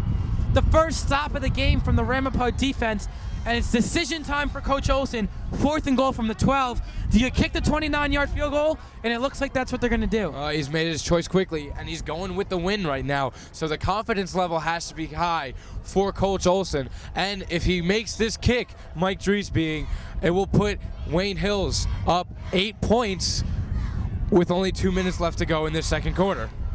Mike needs to redeem himself on that missed extra point. It has to happen right now. He's got it. It's we'll call it a 30-yard field goal from the left hash. The wind at Dries' back. The kick is up. Oh, that's good. That's good. And it's good. Mike Dries hits the 30-yard field goal, and Wayne Hills extends the lead to 8. It's 15-7. John, the clock stops at 2:13. Now, Wayne Hills last time was able to stop the Ramapo offense, but we've seen their first time with the ball they stopped. Then the second time they scored, and the 3rd time they stopped. Now, if you go just by previous history, are they going to score on this one because it's every other one they're going to score? Well, I don't mean to demean that drive for Wayne Hills, but really what that entire drive, that long drive that Wayne Hills just put together, all it does is make up for Dries' extra point. Because normally it'd be 17-7, that's a 2-possession game, but because Dries missed the extra point and they couldn't convert on the 2-point conversion, it's still only a 1-possession game. So it should be a 2-possession game, but it's not. Of course, Ramapo now has to get a 2-point conversion. You know what I'm saying? But Wayne Hills has dominated this first half, and they're only up by 1 possession. So, like I said, Wayne Hills in full control of this half, but they only have a 1-touchdown lead to show for it. Well, I'd be proud of that 1 touchdown lead right now. I mean, look at the time of possession, John. Oh, man. There's been 3 times that Ramapo has had the ball, and 2 of them were defensive stands, quick defensive stands. So I'm not all that worried. Oh, what a kick from Dries. Wow. Back of the end zone. That's a boot. Out of the back of the end zone from Mike Dries. The field goal was almost good again. He's got a leg. There's no doubt about that. Thank you, Joe. Well, we know it runs in the family. Wow, he almost drilled the upright. That would have been something, huh? And it's cold, too. That means the ball's harder. It's going to keep flying. That's a good point. I was thinking his leg's cold. It can't. Well, he was just on. No, he wasn't in on offense, so he's getting the Tyler Ward syndrome of being cold on the bench. Well, Dries is a pass catcher, and they've gone with Monahan in low to block for Dowling. So Ward in the shotgun. He's going to look to throw to his left. It's a screen set up, blown up. Intended for Spezial again. They threw it to Dowling's side. The linebackers helped out. Another big stop from Wayne Hills. And John, if they could stop him quick here, Hills still has 1 timeout. Depending on field position, they could go for a few more points. Well, Wayne Hills has heard me because they checked in a lot of defensive backs. Monahan's in there, Dries is in there, Dowling, Zaffino. That's at least 4. And Eugene Lowe. And Lowe. I mean, this so they're could taking one off the line and bringing him back. I like that call right there. This could also be because Ramapo has to throw here with 2 minutes to go in the half. So Ward going to look to throw. He's trying to scramble for it. He doesn't have anybody open. He's running for it, and he's met hard by 3 Patriots getting in there. That was Alvarez, Lane, and Massey combining for a huge hit on Ward. Again, there's a few people on this Wayne Hills team. Well, not a few people. It's basically the entire team that I wouldn't want to see alone. Massey, again, is one of those guys. Well, it's 3rd and 10 for Ramapo. And there's only 1:37 to go. If Wayne Hills can hold them, they might have a chance. Ward back to throw, looking over the middle, pass complete, intercepted by Troy Zaffino. He got it off the tip, inside the 20. Wayne Hills gets the ball in Ramapo's red zone. Oh, what a big play by Troy. That's his 6th pick of the year. Oh my God, that just threw momentum all over. That's the 6th interception of the season for number 20. He's a ball magnet. It was dropped by Bunting, I believe, over the middle. And Zaffino somehow got his hands on the ball and returned it for 20 yards. And Wayne Hills has a 1st and 10 at the Ramapo 14. Well, right now, Jeremiah Kale is looking in his rearview mirror and saying, wow, there's Troy Zaffino right behind me trying to break my record. He's 2/3 of the way there. Handoff to Dowling. Up the middle, gets a nice gain. But the key is now the clock's running. 1:17 to go. Hills only has 1 timeout. John, my question is, how did Bunting drop that ball? Right in his space hands. in front of him, room to run, and he tried to almost like just pull it in with his body, and it bounced right off his pads, and Troy was waiting there. Well, I think actually Anthony Tyler threw it a little behind him, but you need to catch the ball. But that was to catch that ball, Joe. It's a big game. It's Wayne Hills, Ramapo. You got to catch that ball. 1:08 to go. 2nd and 5 from the 10. Handoff to Dowling up the right side. He's got room across the 5, taken down at the 3. Clock is running, 58 seconds to go. They're going to stop the clock because it's a 1st down. So that's a big break for Wayne Hills. They get a chance to regroup. 58 seconds to go. They have a timeout, so the run play is still in effect. 50 seconds to go. They get to the line real quick. Handoff to Dowling. Left side, he's got room. He's in. Touchdown. Wayne Hills. Brian Dowling again. And they make it a 2-score game going into the locker room. There you go, John. You get a defensive stop, and boom, you score off of it. Fantastic. Fantastic. What a half for Wayne Hills. You couldn't have scripted it any better. Jason Avedisian, Jake Shunky, huge blocks again. And Wayne Hills makes it 21-7. Extra point can make it 22-7. Well, John, I hope you were watching. Shunky as well as Jason Avedisian, boom, demolishing the defensive line. Oh, man, like you said, this is a mean defensive line, John, and they don't take anybody for granted. They just destroy everyone. Extra point squeaks through the right upright. Dries hits it. He's not going to miss a second one. 22-7 Wayne Hills. What a half from the offense. Incredible. Incredible. You could not have expected a better first half from the Wayne Hills offense and Brian Dowling. The offensive line could not have been any better tonight. With all the talk about Brian Dowling being the key, the offensive line answered the call tonight. You can't say enough about what they've done because you know what? The linebackers are coming. They're rushing 8 guys, but the Wayne Hills offensive line stopping them every time. And not them. only that, on the pass plays, the running backs, including Dowling, Hogan, and Massey, have stepped up and met their blockers. They're just doing a great job. I mean, we've seen some great players come through these meetings. We've had Chris Sims play through this. We've had Greg Olson, and now we've had Brian Dowling. And not only that, the third one through these meetings. So this is just incredible. We're seeing some star players come through these matchups. Oh, Ramapo is silent. They don't know what to think. They don't know what hit them right now. They thought they were hanging in there, and 2 scores go up real quick. Taken out of bounds at the 2. Spezial across the 20, knocked at the 23. Oh my. As if there wasn't enough anger coming out of this Wayne Hills team. James Hogan on the kickoff literally depleted the one who was trying to block him. Oh man. Wayne Hills is playing with a chip on their shoulder tonight. They are coming out to prove why they are the best team in North Jersey, and they are showing it right now as their offense has not been stopped once tonight. They threw an interception, but they have not been stopped by the Ramapo defense once. Ward in the shotgun. Hands it up the middle. Kunzel has room, cross the 30, about to the 36. Massey makes the tackle, a gain of 14 yards, but the clock is down to 30 seconds. Well, Ramapo does have timeout, so they will take one here. Stop the clock with 30 seconds left. I don't know how much offense they're going to get with the last 30 seconds. We've seen that they've been struggling to get the offense going. They've only scored on one of their 5 possessions, so... Yeah, Wayne Hills, 5 possessions. The pick hurt them, but they came away with 3 touchdowns and a field goal. You can't ask any more from this team right now. I mean, it's just that it might be, Anthony, it might be the best half we've ever seen Wayne Hills play against a team of this caliber. They're just controlling the ball so well right now, John. It hasn't even seemed like Ramapo's had the ball tonight. Brian Dowling doesn't help. I mean, no, excuse me, he does help a lot. No, I take back the... I was going to say, Joe, you're not going to want to say that. But Joe, that's a little too much sarcasm. Doesn't help. I know he meant does help. I misunderstood myself. Yeah. So 1st and 10 for Ramapo from their own 37. They have 2 timeouts to work with. Ward's had a good game so far in limited action. 4 receivers. Low is the safety. Ward, heavy pressure coming from Greenfield.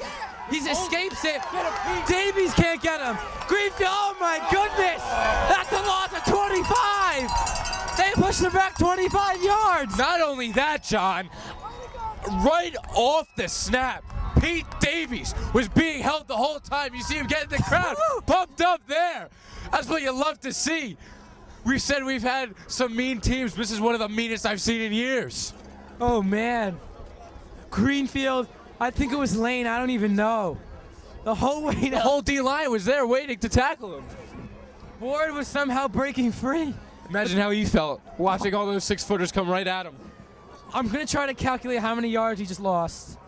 27. 27 is what I got. That's not that bad. They had it at the 37. It's at the 10. So with 13 seconds to go, I think it's safe to say Ramapo is going to take a knee. Yeah, and Hill should use a timeout. Just to be that kind of person. No, let's not. Let's win with class. Not to jump the gun. It's only a 2-score game.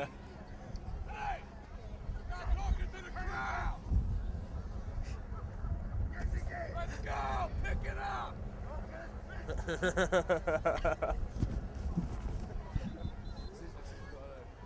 So 13 seconds to go in the half. Wayne Hill's up 22-7.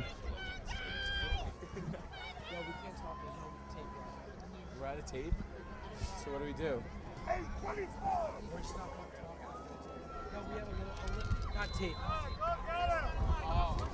Second and 37 for the Green Raiders. Ward in the shotgun. He's going to give a handoff up the middle. Stuffed by Joe Lane. Hogan came up as well, and I think Alvarez was in on it. That's going to do it for the first half. Another huge play from the Wayne Hills defense. Guys, not much to say about this first half, but really quickly, this crowd is getting behind Wayne Hills because they just played the half of their life. Well, John, basically, it was a Brian Dowling show this whole first half. I mean, they gave the ball to him. He scored a couple touchdowns, got a few yards, and they did his job. Well, John, we've seen the offense play some great games. None like this, though. Fantastic. I don't think this team has had my voice cracking in the first half ever. And right now, I don't have much left. I have to go into the MSG booth to start the second half, so Anthony will take your play-by-play. But I'm speechless. This is the best half I've seen Wayne Hills play. They've come out tonight and proven why they are the best team in North 1 Group 3 and why they deserve to be in the state finals come playoff time. So, guys, a great first half. You'll be back with the start of the second half after this. I mean, Anthony, you know a thing or two about broken upper body limbs. That I do.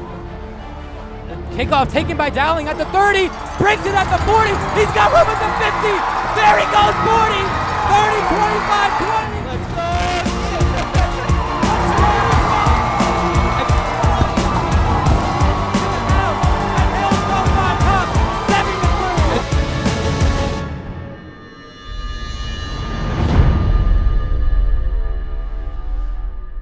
Welcome back to Ramapo. I'm taking over for Jon Vittas. My name is Anthony Scudillo, and I'm here alongside Joe Rapp.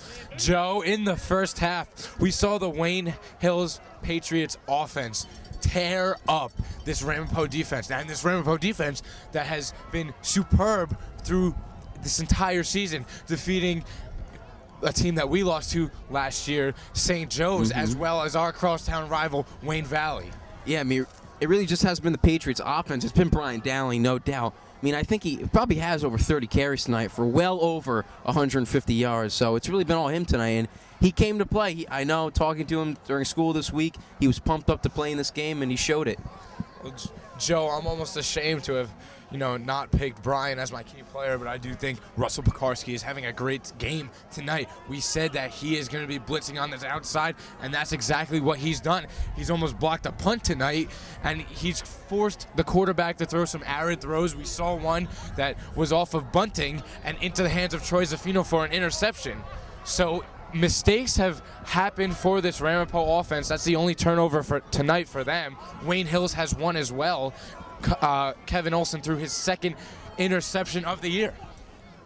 Yeah, but, you really can't blame Ramapo's offense right now. I mean, they really haven't gotten the ball that much. No, Joe, you're right. They've only had 6 possessions in that first half.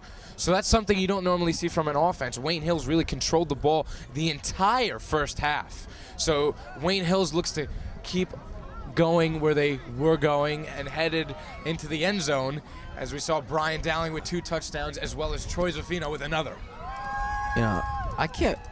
The ball just finds Troy on defense, Anthony. It's unbelievable. I mean, he just gets to go wherever he wants on the field, and all he does is pick the ball off.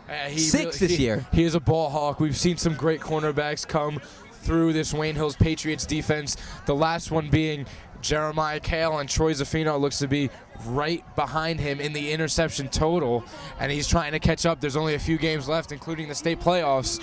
This is what it comes down to, Joe. The Patriots are leading 22-7. They will kick off in this second half, or the third quarter. Or either way, it works. Either way, it's the same. Now, Mike Drees will be kicking with the wind. Yes, that is a factor. He will be kicking with the wind. Now, he has had one missed opportunity tonight. He missed the extra point on Wayne Hills' first touchdown. And from that point on, he's been perfect. And he's really got some good boot on the ball tonight. Well, I'm sure he was mad about the extra point he made, no doubt. And I'm sure he's pumped up about his field goal. And I think that's what led to the touchback. And we might see another one right here. Well, on the last kickoff, we saw James Hogan absolutely destroy a Ramapo defender. That's my player of the game. Well, Yes, it is, Joe. Player to watch, excuse me. Dries is going to get a nice kickoff on here. He's going to be fielded at about the 4. Hogan's waiting there. Breaks it back to the outside into the middle. And he meets a host of defenders there. So Ramapo will get the ball at about the 24-yard line. You got to give credit to Ramapo. I mean, this whole game in the return game, I mean, they gotten themselves pretty decent field position, getting to the 30, 35, 40, etc. But they just haven't produced.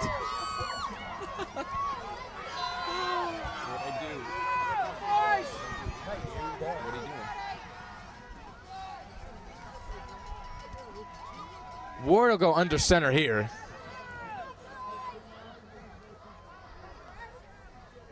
The handoff goes to Kunzel.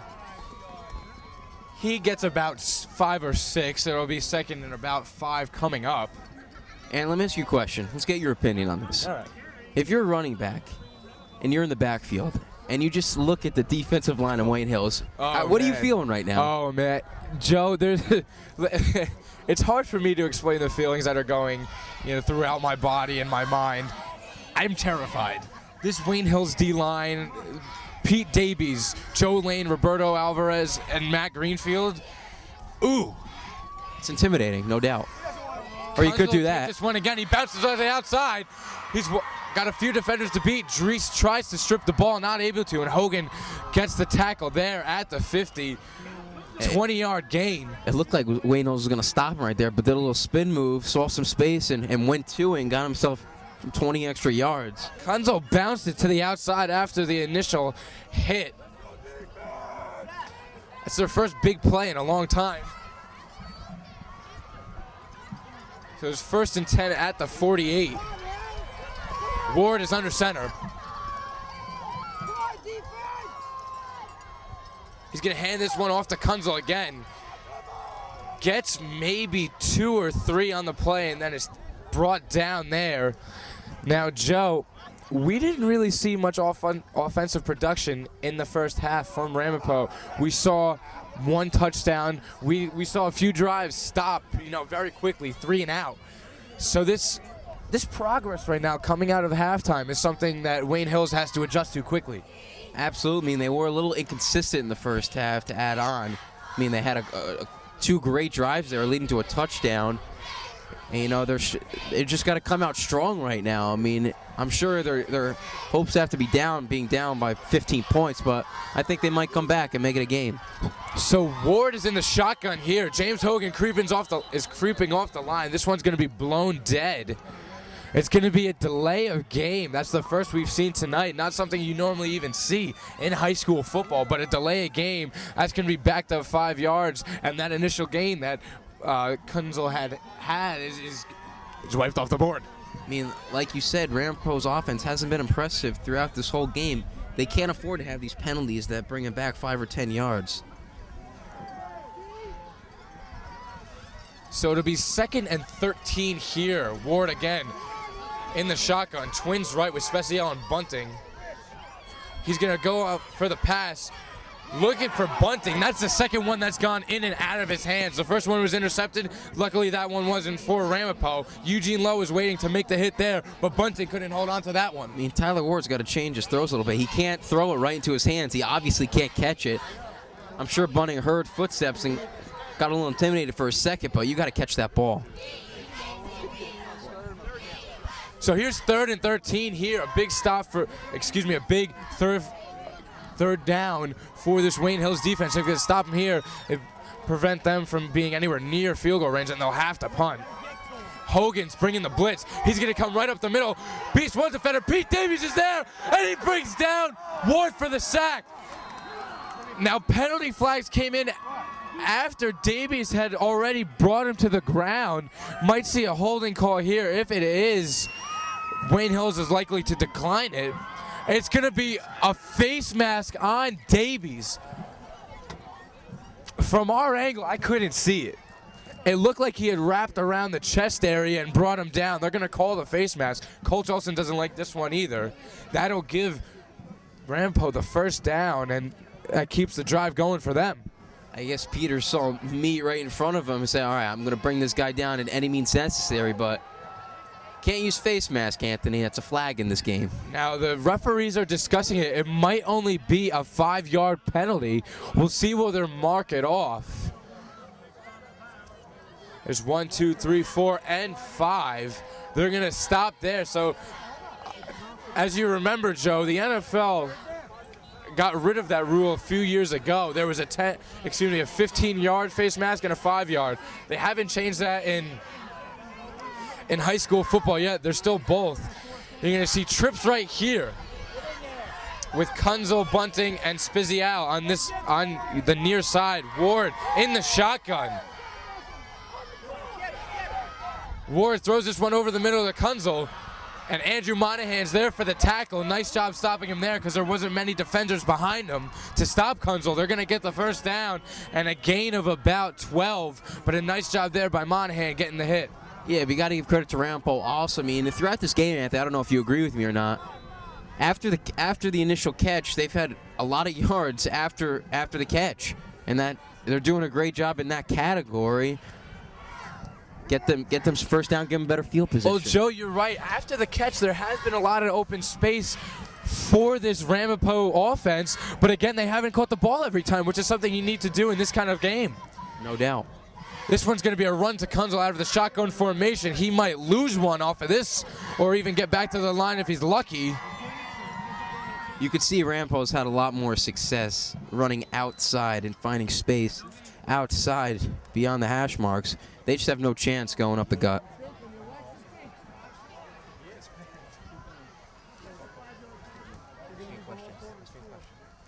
Now, Joe, what does Wayne Hills' defense need to do to stop this Ramapo passing attack that has really obliterated them tonight? Well, like I said before, I mean, it's been pretty inconsistent. I mean, they have gotten a little lucky, Ramapo not catching balls, but man! Matt Greenfield shoots up the A-gap along with James Hogan, who both beat their blockers and gets to the quarterback. That's going to be a loss of almost 15. Wow, Greenfield shot through the gap, pulled down Ward. You can obviously see Greenfield has the most energy on the team, no doubt by far. Saw it on that play. Unbelievable. Again, the word I used to describe him earlier in the game was crazy, and I'll stick with it there. I think that's one of your unsung heroes, huh, Anthony? Well, he's not a senior yet. Next year he'll be my unsung hero. Well, you won't be here next year, so that'll be a problem. Well, hopefully not, Joe, as long as I don't fail any of my major classes. Here's the pump and go. Troy Zaffino was waiting to lay the hit on him. Bunting was not able to catch the ball. Now, that's an area where Ramapo would like to exploit at the cornerback and safety position with Bunting, who is listed at 6'5", and he's on Troy Zaffino there. That's a good matchup. Just wasn't able to hold on to the ball or even get a hand on the ball. So it's going to be fourth down here. Now, we said tonight the defensive ends and Russell Pekarski have been getting pressure on the kicker. Not much there. It's a short kick, though. Gets a Ramapo bounce. Is going to go out about the 23-yard line. So Wayne Hills will retain the ball with 7 minutes and 28 seconds left. Now, Joe, early on there in the drive, Ramapo had some momentum. And right there, you saw the defense stop on two passing plays, and that's what you get, a turnover on downs. Well, absolutely. I mean, the defense just had to bear down for a couple plays. They didn't panic at all, and they just put pressure on the quarterback, and that can cause problems.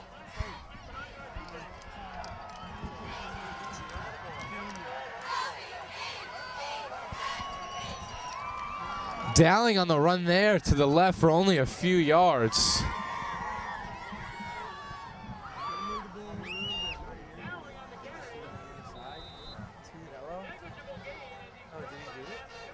I really think, Anthony, that Wayno's just going to continue giving the ball to Brian Dowling. I mean, if Ramapo can't stop him by now, why can they stop him later? I mean, he's just sensational. So it'll be 2nd and 9 here. Olsen under center. He gives the ball to Dowling. He bounces it to the outside, cuts it back to the inside. Only a gain of a few there. It's going to be 3rd down and about 7. This is one of the longer third downs that Hills has faced tonight. I don't know if they're going to throw the ball here. Maybe we might see a little play-action pass. Anthony, your Joe, favorite. you know I'd be excited for the play-action pass, and I love the way that Kevin Olson, really hides the ball in that play-action pass. We're going to welcome back Jon Vittas into the group. Now, John, you were with MSG Varsity, and you saw Ramapo have some offensive success for a few moments, but then Wayne Hills was able to get rid of it quickly. Well, Anthony, unfortunately, for those few minutes I was in the booth, Ramapo was driving, so I didn't get to call anything exciting. But I did get to see some cool inside information in HD as Olson gets hit as he throws, looks for Hogan. The ball is short as he was hit as he throws. But guys, something I saw in the booth up there, Dowling, 218 yards in the first half. Wow, in the first half alone. 218 in the first half. And Ramapo, 1 combined rush yard. Wayne Hills 38 plays, Ramapo 18. Time of possession was just as imbalanced. Wow. John, that really is something incredible. Now we saw there on third down the double move again from Hogan, and for the second time, not a great pass from Kevin Olson. He wasn't able to hold on to that one, so it's going to be fourth down here. Dowling's back to punt. I think it's his first time punting tonight. Get some pressure on him. It's a decent punt. It's going to bounce off. It looked like a hit off a Ramapo player, and Wayne Hills is going to recover the ball. I don't. He threw the beanie. Wow. It's got to be a fumble.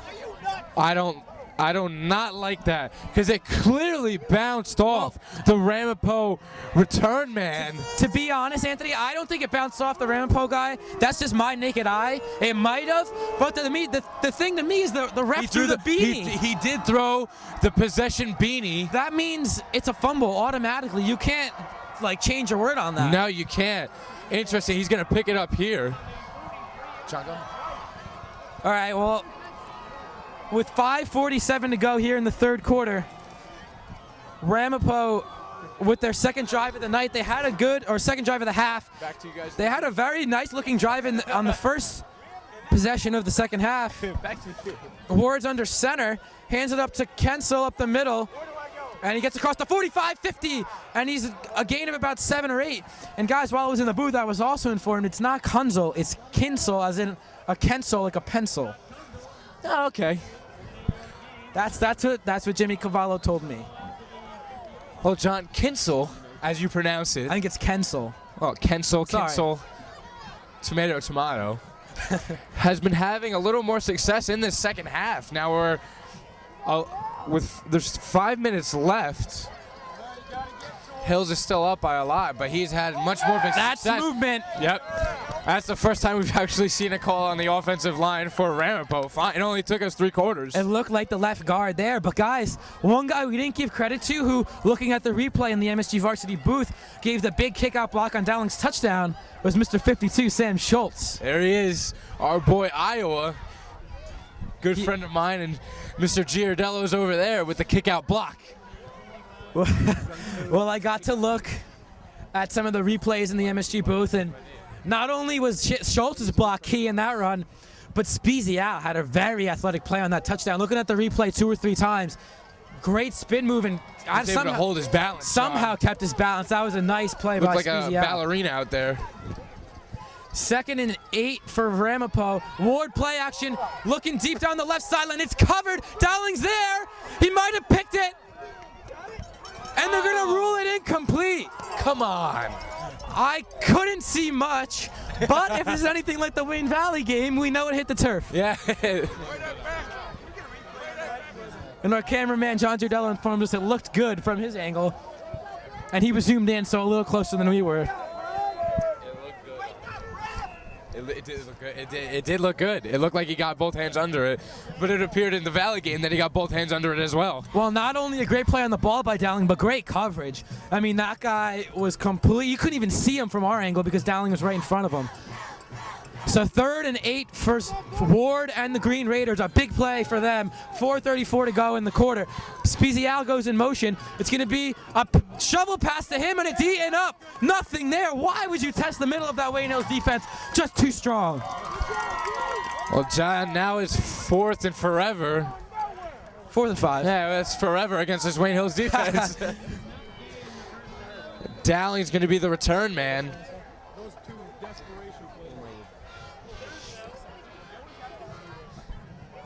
The punts tonight haven't been great for Ramapo.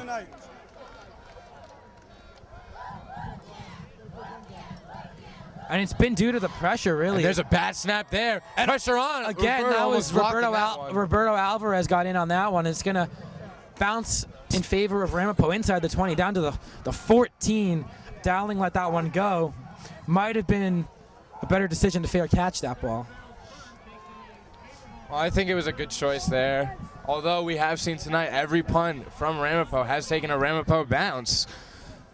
So, I mean, it's a toss-up because you don't want to get stuck in a place where you don't have enough time to call a fair catch and then get laid out or in that point injured. So, well, considering how much better Ramapo's looked in the second half, they got nothing to show for it, and Wayne Hills is in business with 3:46 to go in the third, up by 2 touchdowns. It's going to be a handoff to Dowling up the middle, pushing the pile. It's time to start throwing the ball, boys. Didn't get too much on the play. It's going to be second and long. They're going to give him 2, maybe 3. You think Ramapo caught on to Coach Olson's game plan and giving the ball to Brian every single play? Joe, I think they caught on after the first few minutes when every single play went to Brian, and it hasn't really changed from that point on. The few passes that they tried have been to James Hogan and just a little bit of arid throws there from Kevin Olson. I mean, maybe it's nerves, but I honestly don't think so. I just think, the game plan is to go to Brian. They're going to continue doing that. 2nd and 7, and it's going to be a timeout called by Wayne Hills over here on the near sideline. So Olson using his first time out of the half with 3:01 to go in here in the third quarter. But guys, I mean, it's only been 9 minutes, but a little bit less intensity from Wayne Hills. It kind of seems like it. I think they're almost comfortable with their lead, which is something you can't be against this Ramapo team because they can put up some points quickly. Yeah. But I think you're right, John. They haven't came out with the intensity that they did in the first half, but I think they really showed what they needed to do in the first half, and now they're just going to keep pounding it into this Ramapo defense. And as long as they keep getting chunks on first and second down, third and fourth down won't be too difficult to convert on. So the success in the first half came from Dowling bouncing it to the outside. Now they're running it through the gaps, which I don't like. It hasn't worked for them is the bottom line. You're absolutely right, Anthony. I mean, Wayne Hills cannot get complacent here. They've completely stifled Ramapo in the first half. Why let them breathe? I mean, when you have your foot on their throats, don't let it go. Put it away. I mean, you can't complain too much because Ramapo hasn't scored yet. They haven't even come into the red zone yet. And Wayne Hills is still up 22-7. 3 minutes to go here in the third quarter. Olson under center. Dowling joined by Hogan in the backfield. Dries goes in motion. It's going to be a pass to the right side, complete across the 20, and held on to. Nick Massey, John. You saw as soon as he caught that ball, Massey bounced off a defender and kept going. There's going to be flags after the play. There's a little bit of scuffle there. Massey was tackled by a group of about 6 or 7 kids. They all just came on and piled onto him. I wouldn't be surprised if it goes against Ramapo, who was talking a big game coming into this, and Massey just smashed into him. Well, that play was right in front of the Ramapo student section, and they are getting on Massey right now.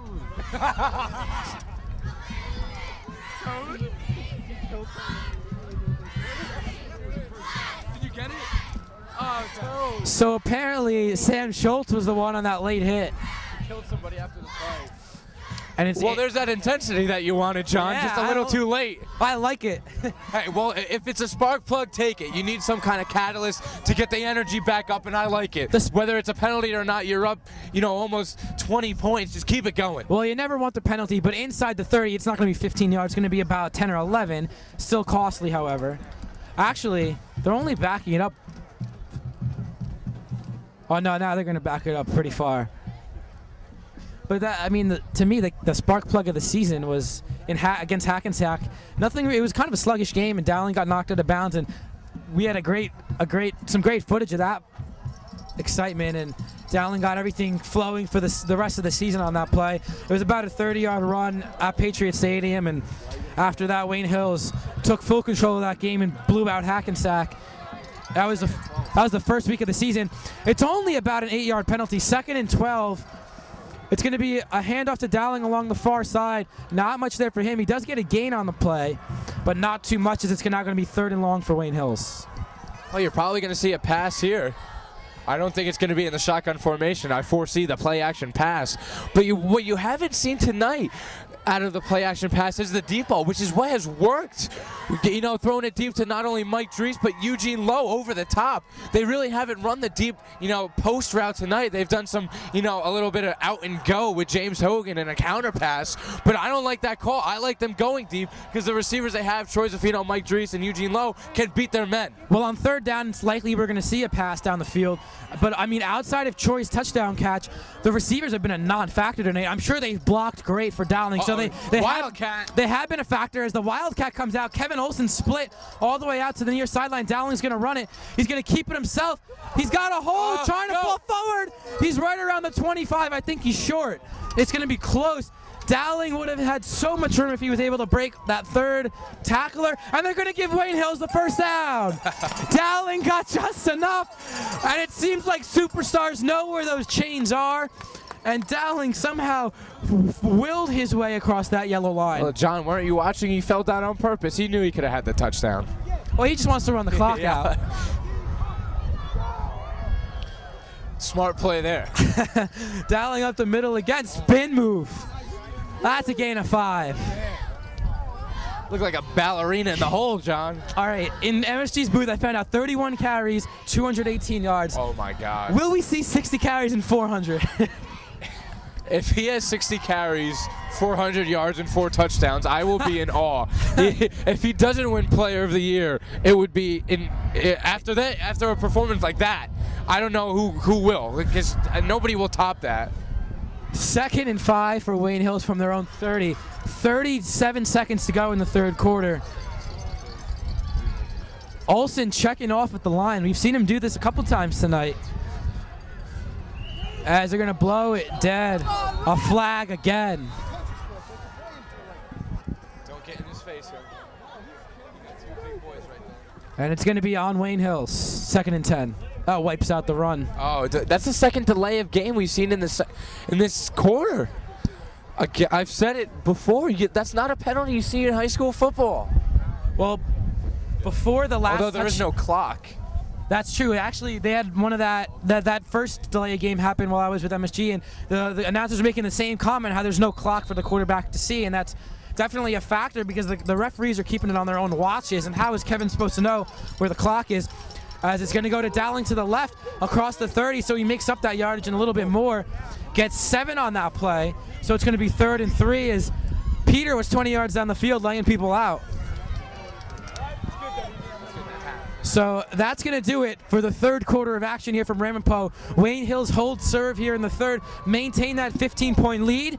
They're up 22-7. We'll be back with the final quarter from Ramapo after this. And that's the game. That is the game. Your Wayne Hills Patriots beat the Northern Highland Highlanders 4-1. There was pandemonium at Patriot Stadium.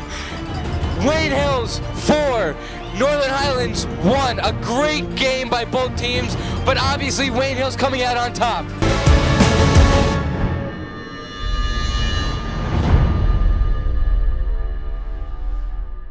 Welcome back to I almost said Wayne Hills. Welcome back to Ramapo High School, where Wayne Hills is leading Ramapo 22-7 in what has been a great performance from the Patriots, as this has already been like a 5-minute timeout with MSG varsity here. They got to pay some bills. So these media timeouts between quarters have been very long. But Ramapo taking the field now to start the 3rd. But guys, Wayne Hills, you can't say enough about their performance. Watching Ramapo walk off the field at the end of the 3rd quarter, they just look absolutely demoralized because they've been punished by this Wayne Hills offensive line, and it's just a demoralizing effort from them. Wayne Hills has had their way, and they're showing that they are the best team in this section after Ramapo pulled the upset last year. Not only that, John, but you can say that Ramapo controlled that 3rd quarter, and they have absolutely nothing to show for it. You're absolutely right. That's a great point. As it's going to be a run to Dowling to the right. I'm sorry, the left. He's got it at the 50, at the 45. Finally taken out of bounds at the 30-yard line. Brian Dowling on 3rd and 1 putting some icing on the cake. That's a gain of 35 and a Wayne Hills first down in Ramapo territory. No, John, they might put him close to 300 yards just receiving on the, rushing on the night. That's, oh my God. Like I've said earlier in this game, we are watching a star play on this field tonight.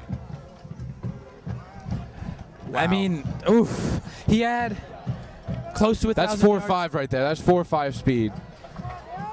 First and 10, Dowling again, more great blocks up the middle this time, 25, 20, 15, all the way down to the 14-yard line. He ran away from the blocks and still got 20. What a great blocking by Ivkov in the middle of that offensive line, Schultz and Avedisian included. John, I think that may put him over the 300-yard mark. Well, that is unreal. Think about that for a second. I can't.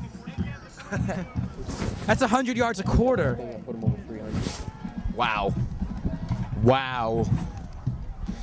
And he could get his third touchdown. We're going to match the 100-yard total to the amount of touchdowns. So we're going to get 4 for 400, 5 touchdowns for every 500 yards. Here he goes again up the middle. Not as much, but still positive yardage. Coming into the game, Brian Dowling had 114 carries for 949 yards, 8 yards a carry, 136 yards per game, 13 touchdowns. He rose that one a little bit tonight. You add what he did tonight, and those numbers for for 8 games, the kid is going to have 1,200 rushing yards. Probably close to 1,300 rushing yards. Oh my God! 8 games. That's like 160 a game, and not to mention they took him out in a lot of the blowouts. So it's going to be 2nd and 7 for Olsen and the Patriots. Going to be play action, throwing deep toward the right. One-on-one coverage for Dowling, incomplete. Knocked away by Ramapo. Great throw. I'm sorry, that was Eugene Lowe on the attempt. Eugene had one-on-one coverage and almost came down with it, but just good coverage there from Ramapo. I saw Eugene jump over the defender there to go and get that ball. The defender just got an arm in at the last second. Yeah, I mean, that was a perfect throw from Olsen. Couldn't have put it in a better spot, and Lowe almost came down with it. So finally, Wayne Hill's throwing a bit. Here, 3rd and 7 now. They might go to it again, or they might just run it. You never know. I formation, only one receiver. And they're going to run it to Dowling, bouncing it to the outside. Gets around the corner inside the 10 at about the 7. And that's going to be a late hit. That's going to change things a little bit. So Dowling was right around the markers, but it's not going to matter now. As the refs go into the flags more and more here in the second half. They know this game, as it gets closer to the end, is just going to get more and more chippy. Guys, you can knock Brian down all you want. He's just going to get right back up and get a 20-yard gain on you, basically. Or a 30 or 40-yard gain.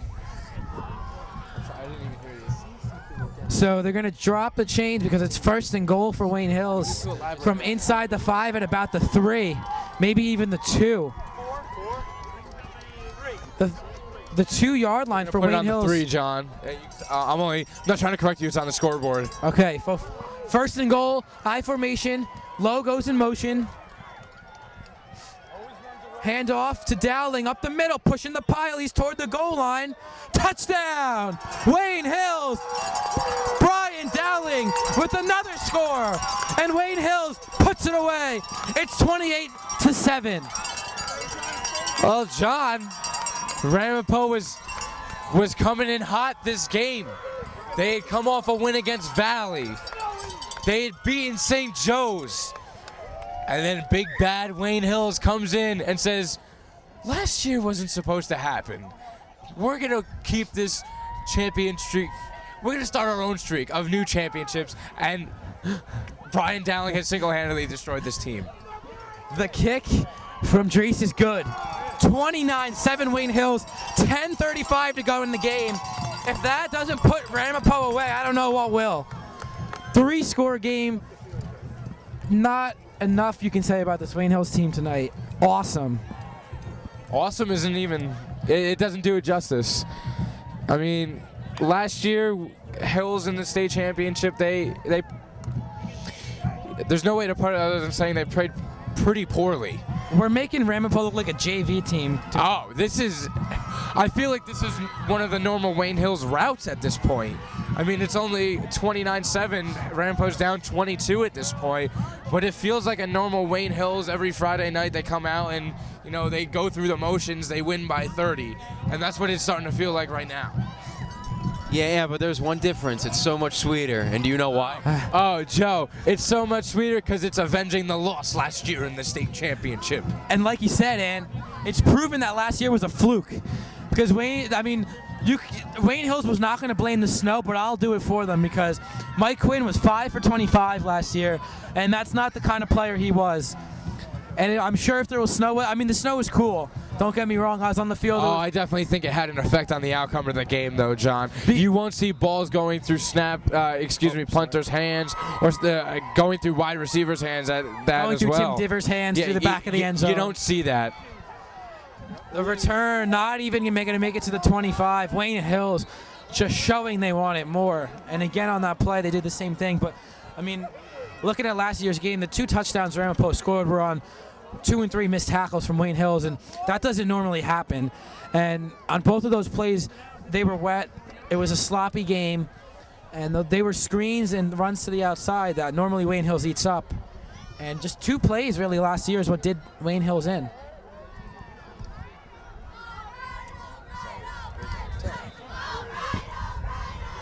So 1st and 10 for the Green Raiders from their own 24. Hills corners playing up on the receivers, bunting to your near side, guarded by Drees. It's going to be a screen up the middle, and Lane lost control of the guy. He's going to get taken up ahead. Nice tackle by Mike Drees. A gain of 15 yards and a Ramapo first down. That was Kinsel on the screen, who was able to fight off Alvarez and Lane and get forward for 15 yards and a Ramapo first down. But a big open field tackle from Drees, because if you got past Drees, there was a lot more room in front of him. It looked like initially the defenders were going for the ball rather than actually bringing the player Kinsel down.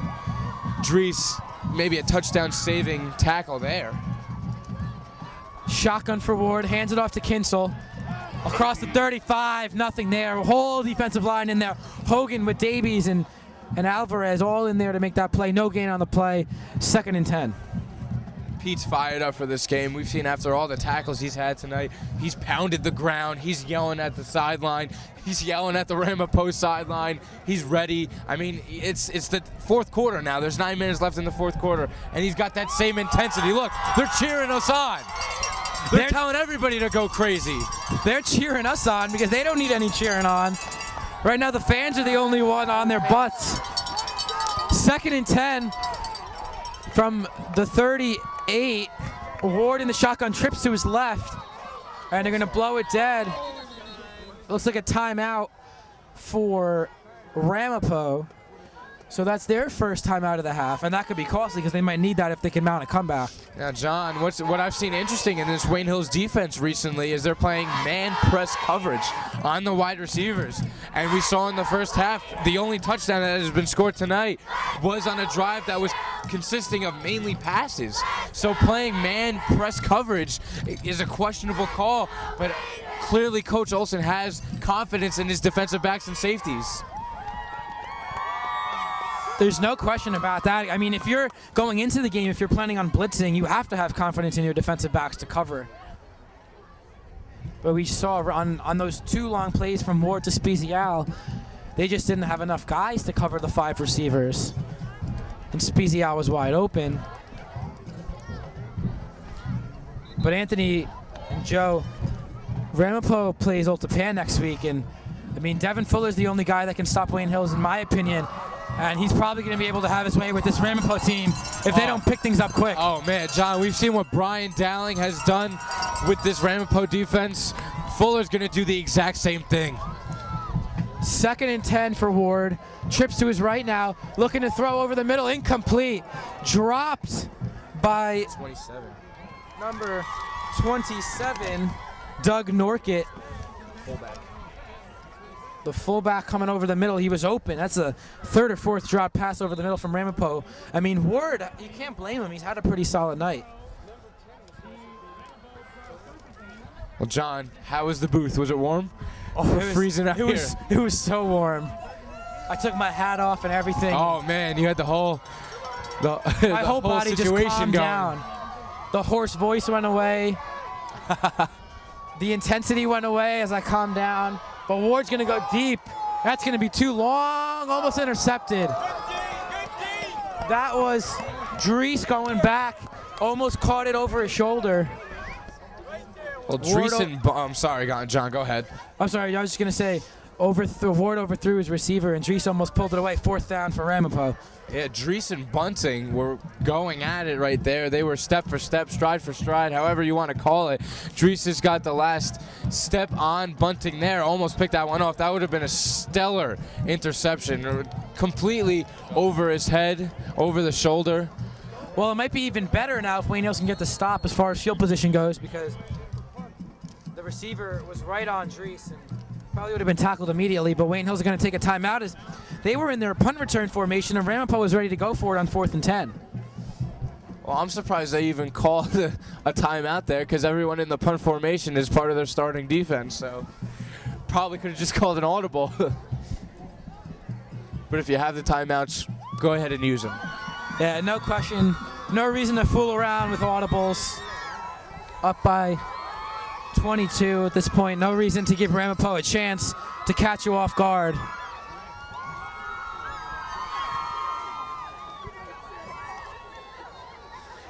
So with 9:03 to go here in the 4th.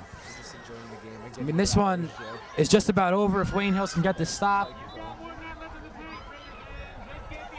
We can only hope, Anthony, that Wayne Hills can keep up the intensity next week against St. Joe's, because that game is not as big as this one, but it's still a tough team, tough opponent. Oh, John, if Ramapo beat the St. Joe's team, if you use deductive reasoning or substitution, Wayne Hills is going to absolutely destroy the St. Joe's team. 4th down for Ward. Last heave. Completes it. 1st down and more for Ramapo. Across the 50 is, again, that's number 27, Doug Norkett on the catch. So 1st down for the Green Raiders, a gain of 13 there. So they're able to move the chains with 6:54 to go. Or 8:54, excuse me. These crossing routes have really been the only Achilles heel for this Wayne Hills defense. They've stopped the run, they've stopped the deep ball. It's the crossing routes that have mixed up the linebackers.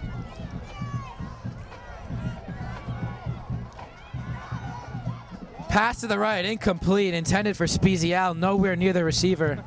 Alvarez was applying pressure.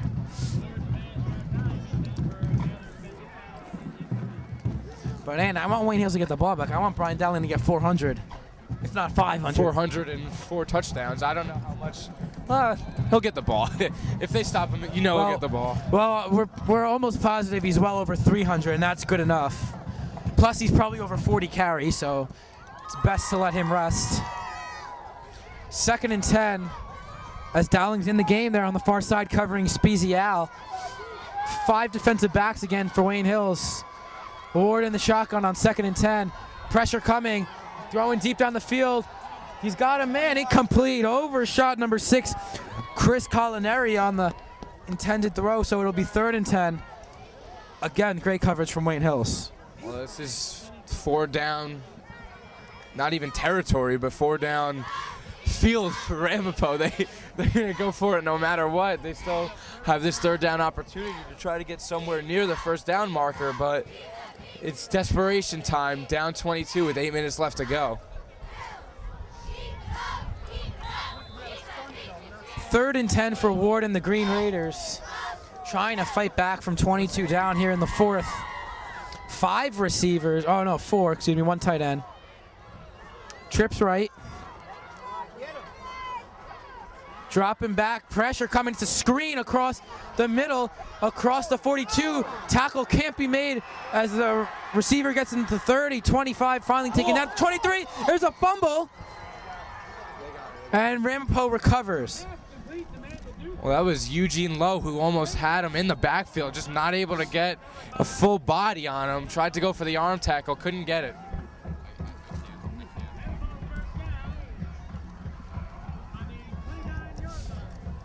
So the fumble knocks it back about 5 yards. So the ball's at the 25-yard line of Wayne Hills. I don't think Ramapo's gotten this deep into Hills territory all night. It's been a while. Ward handles the bad snap, throws deep over the middle, got a man wide open, touchdown Ramapo. Blown coverage, Monahan was the closest to him, and Norkit makes the play over the middle.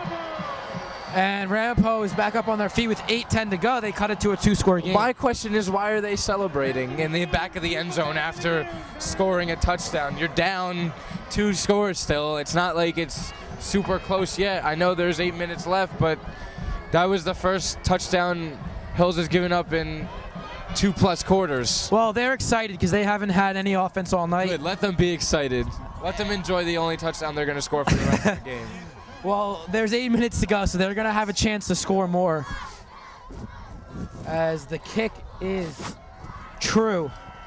So with that, the lead is cut to 15, 29-14 Wayne Hills with 8:10 to go here in the fourth. So Wayne Hills offense going to have to ratchet it up a notch again here to try to put this one away and not let Ramapo try to get it to 1 score. Because if that happens, then John, that's great news. We get to see more Brian Dowling and maybe another score and maybe another 100 yards. You never know.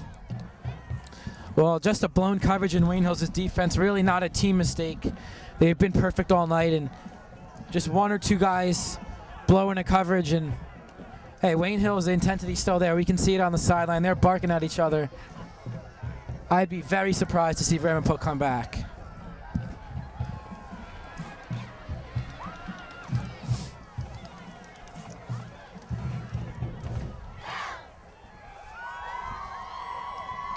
So seems like another long media timeout. It's MSG Varsity. TV timeouts, John. You know, they need to find a way to fund our water bottles they give us and our mini telestrators that we don't use. All right, well, they're coming back onto the field, so. Well, Ramapo's going to kick it away as, yes, the onside kick is very much in play here. As Wayne Hills looks like they have the hands team out. To our near side, it's Greenfield and Davies, joined by Monahan and Drees. That's definitely the hands team.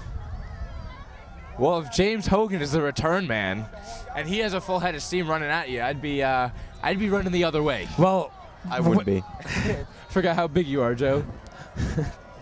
Well, Wayne Hills has 10 out of their 11 guys within 5 yards of that 50-yard line, which is so key. That's where it's got to go. So they're prepared for the onsides here.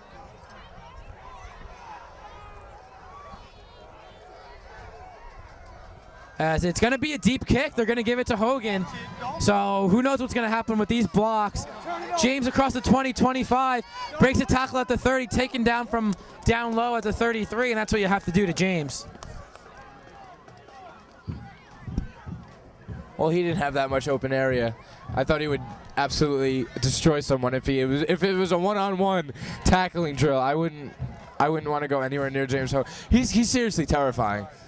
If he wasn't a good friend of mine, I would be horrified of James Hogan. But thank God he is. The tackler there just dropped down to the ground and tripped him. That's the best you can do. So 1st and 10 for Wayne Hills from their own 33. 8:03 to go. We're definitely going to expect some running plays. Ramapo has 2 timeouts to work with. Olsen under center. It's going to be a reverse to Hogan. Breaks a tackle at the 30-35 across the 40.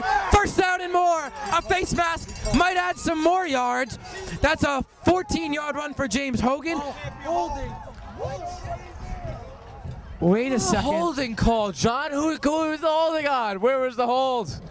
I was there, watching the game. Where was the hold?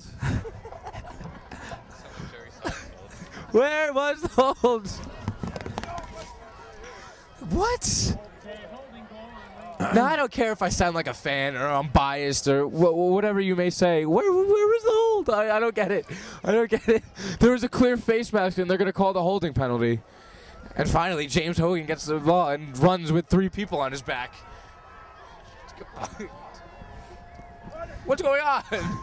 I don't know. Oh, Maybe Maybe the refs are now realizing that was a bad call because they're taking forever to mark off the yardage. It's not going to be a 1st and 20. It's going to be 1st and 14 as that penalty was 6 yards down the field. So, and if you want to know where it was 6 yards down the field somewhere. Great. So was the face mask. Dialing up the middle, a nice gain across the 30, gets back to the original line of scrimmage, a gain of 4, so 2nd and 10 from the 33 as opposed to 1st and 10 from the 46. Oh my But God, yes. most importantly, the clock ticking, 7:22 to go in the 4th.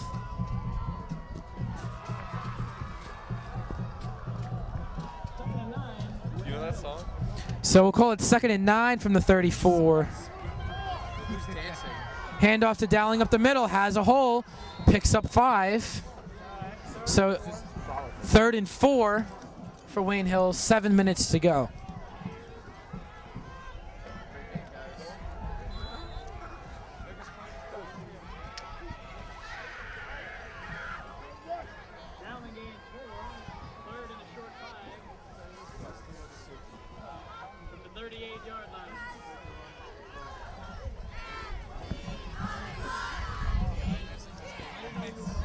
No. 3rd and 4 for Wayne Hills from their own 38. Wildcat, Dowling is going to keep it himself up the middle. Ooh, he's hit hard. Stopped short after a gain of just 1 or 2. Wayne Hills going to have to punt now from their own 40 as Ramapo is going to use that second timeout. Go for it. So 4th and 3, I don't think they're going to go for it. No need to. No need to. They're up 2 scores. 6:16 to go. I mean, it's going to take a couple more breakdowns in the Wayne Hills secondary if Ramapo is going to come back. Wayne Hills defense plays as well as they did tonight. They'll have no problem. We are now also in a, believe it or not, TV timeout. So with another media timeout, we'll be back with a punt after this. Back here at Ramapo for the punt of Wayne Hills. Dowling's going to punt it away from his own 40. This might be the second punt of the night, John. Wow. Both in this half. No punts in the first half for Wayne Hills. 4th and 3. Good snap, Dowling. A deep kick. That's a good one. Going to be taking on a hop at the 19. To the far sideline is Colinari. Holding is coming back. It's going to be pulled. Another one across the 50. Colinari still there. This is just for giggles. Across the 20. Finally taken down is Colinari by Davies. Wow, look at Davies pursue. But there's, wow, 2 flags back all the way to the Ramapo 20. Who knew Pete was that fast? He got beat twice and was still there on the tackle. Oh, my. Wow, that was impressive. If I'm a scout, That's what I like to see. I like that. 6'3", running a 4.6. Whoa. But that's going to be about an 80-yard penalty, maybe 70.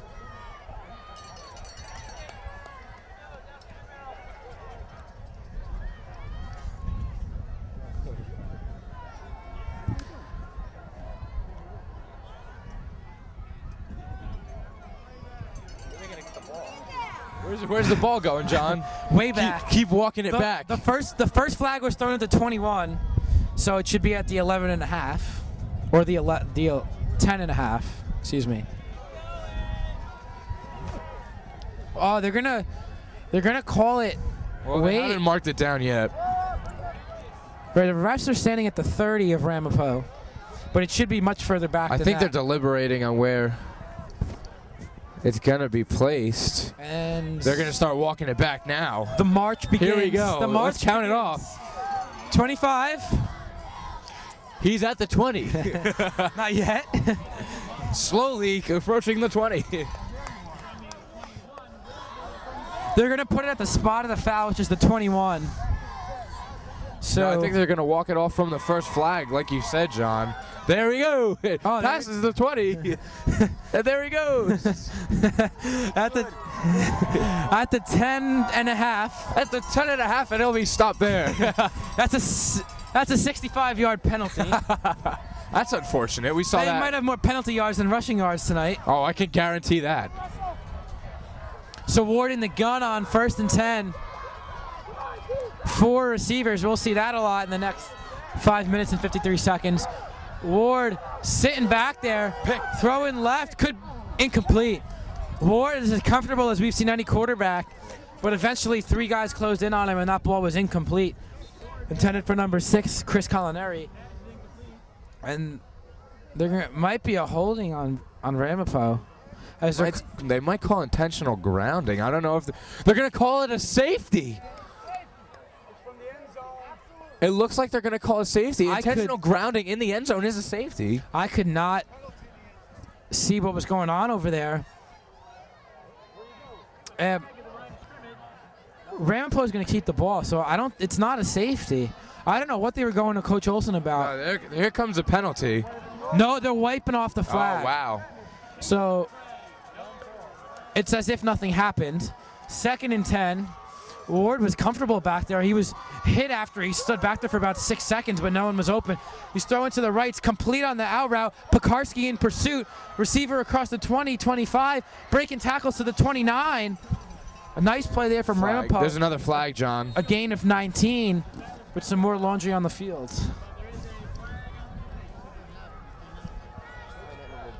Oh, wait, do you want me to?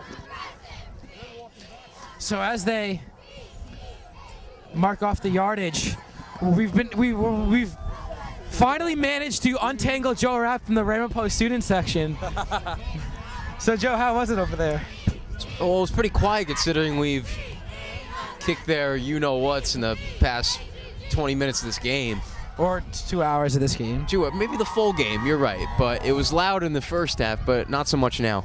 Yeah, leaving MSG's booth, I made sure to walk right through that Ramapo section, and it was awfully quiet, and surprisingly, no one said a word to me. Well, John, they're intimidated by you, that's why. It must be the big MSG varsity announcer, come on. There's no need to heckle when you're down by 22 points. Yeah, it must have been the big poofy jacket.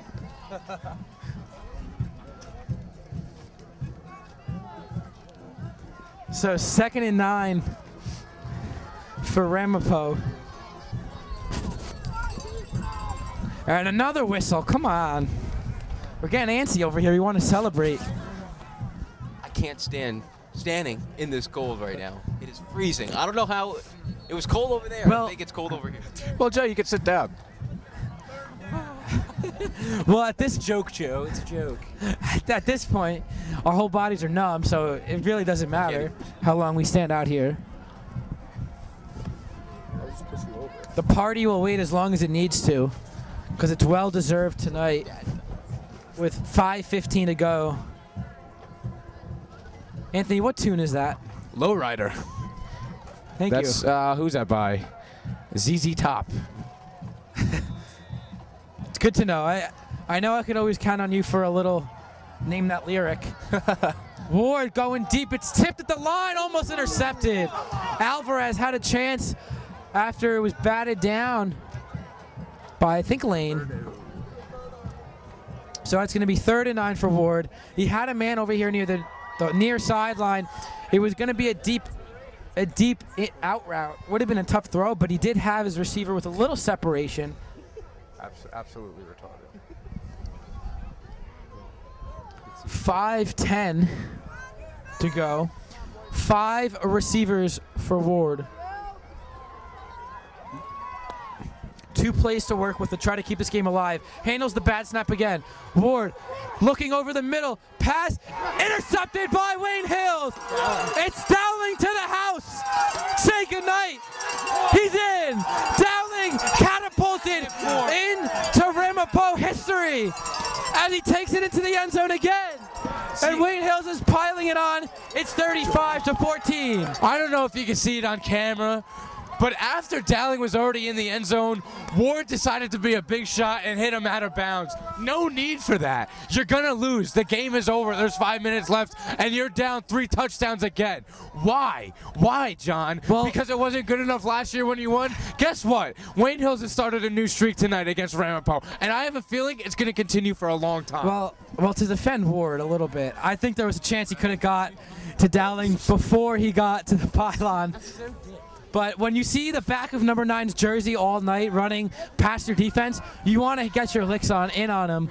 And Ward had a chance to do it, and I can't blame him. I mean, Dowling has had his way, and you might play Wayne Hills again in the playoffs. So try to injure him. Well, if I'm Brian Dowling at that point, I'm blitzing from the corner, the blind side, and absolutely destroying his legs. Well, it gave me a good call. Yeah, there you go. Ward catapulted Dowling into Ramapo history even further. So the extra point is good. So it's 36-14, Wayne Hills, as we're informed by Mr. Thomas Beveridge that Brian Dowling is the best player to ever play at Wayne Hills, and he's been here since the beginning. So there's no one better to ask than the historian himself, Senor Thomas Beveridge, because he knows Wayne Hills sports better than anyone. And if he says Wayne Hills is best player ever was Brian Dowling, it was. Well, I'd like to see Brian Dowling in the pros then, as we see Greg Olson at tight end. Well, unfortunately, Brian hasn't gotten the huge offers he was looking for, but he's going to play Division I. John, you will see at the end of this year, after games such as this, and depending upon their playoff status, and hopefully that they win the state championship, if he waits a little longer, he will receive those D1 offers that weren't on the table initially because they were looking for bigger and better guys. Now, any person that gets Brian Dowling is going to be, not only surprised, but they're going to be very lucky because they're getting a blue chip player for a discounted price. Exactly. That's the best way you could have put it, Anthony. I mean, he's really been disrespected by his colleges. I mean, you look at what he's done tonight and his whole career. He's going to leave Wayne Hills with several records. This kickoff is taken from inside the 10. Spezial trying to find his way through and gets to the 25, and that's about it.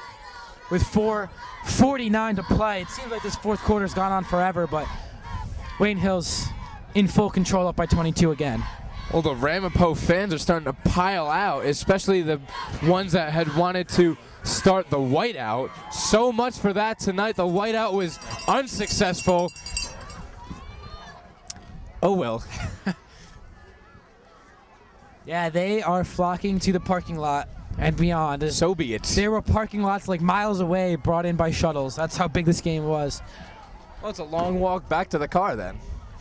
And, they've probably been standing around in the cold, so they want to warm themselves up. Kinsel's going to take it across the 30, pick up about 7 or 8 yards, but the clock's going to be ticking at 4:38 and counting. Oh, great. Are you interviewing? So 2nd and 3 for Ward and the Green Raiders. Clock continues to tick. They might pretty much concede it now. Not calling timeouts. Pass complete along the far sideline. As the receiver somehow stays in bounds, he's off to the races. Spezial is tackled from behind by, it looks like Massey. But I don't know how he did that. Spezial tiptoeing down the sideline, showing athleticism again. I mean, that was a little 5-yard out, and he somehow got through 2 or 3 Wayne Hills players, tiptoed down the sidelines, cut it back inside, and was dragged down from behind because otherwise that was a touchdown. It's going to be a handoff to Kinsel up the middle, across the 35, taken down to the 33. A gain of just 4. So, I mean, with Ramapo not calling timeouts and running the ball, they've conceded the game. Well, I hope they enjoyed it while it lasted. Or maybe not. They're spiking it as a flag flies. Well, what's the flag going to be? I don't know. This game's getting ugly. It's getting ugly now because Wayne Hills line have pushed around Ramapo, and right now they're just trying to get their cheap shots in. Who is? Oh, okay. Oh. When you're bigger and better and you destroy people, I guess you have your sore losers every now and then. We found a whole team of them tonight. Anthony, you might have been the biggest homer I've ever seen tonight with everything you've said. But at least we are broadcasting for Wayne Hills, so that makes it okay.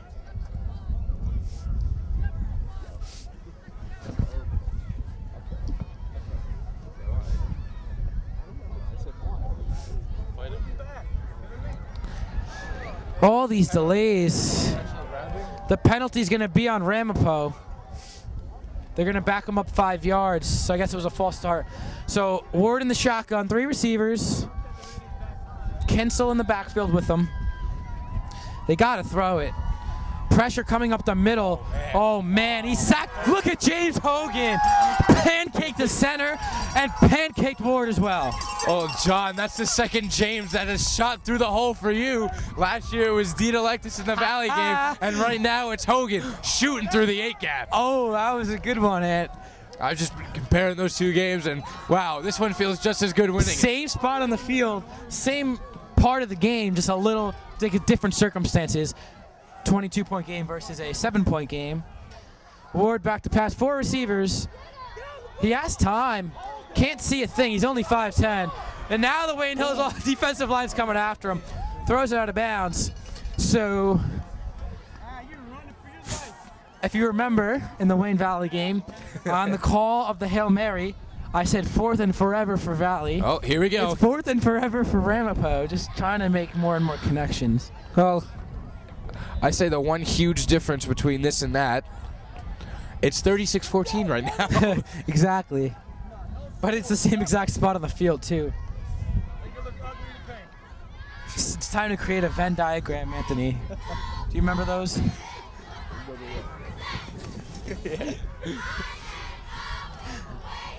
Fourth and, I'm not even going to try to calculate it.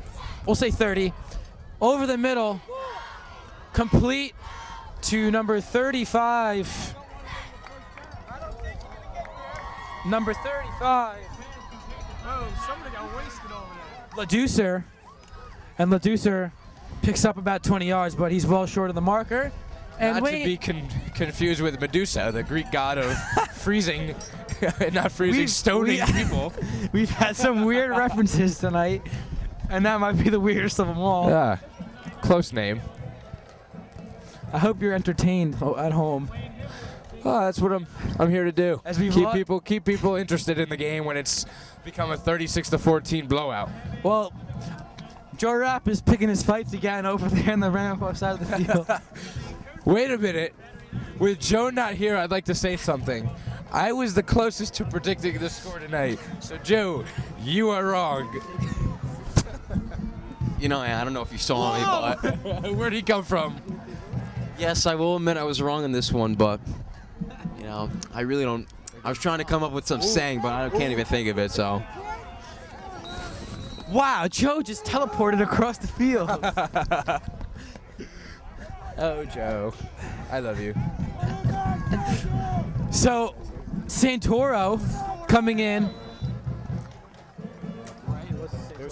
Santoro picks up 12 yards and a first down. Just adding insult to injury, as he might have injured some people there. He ran people over. He was stopped carrying people on his back. He was stopped. He was stood up after 8 yards and just pushed him forward with upper body strength for another 4.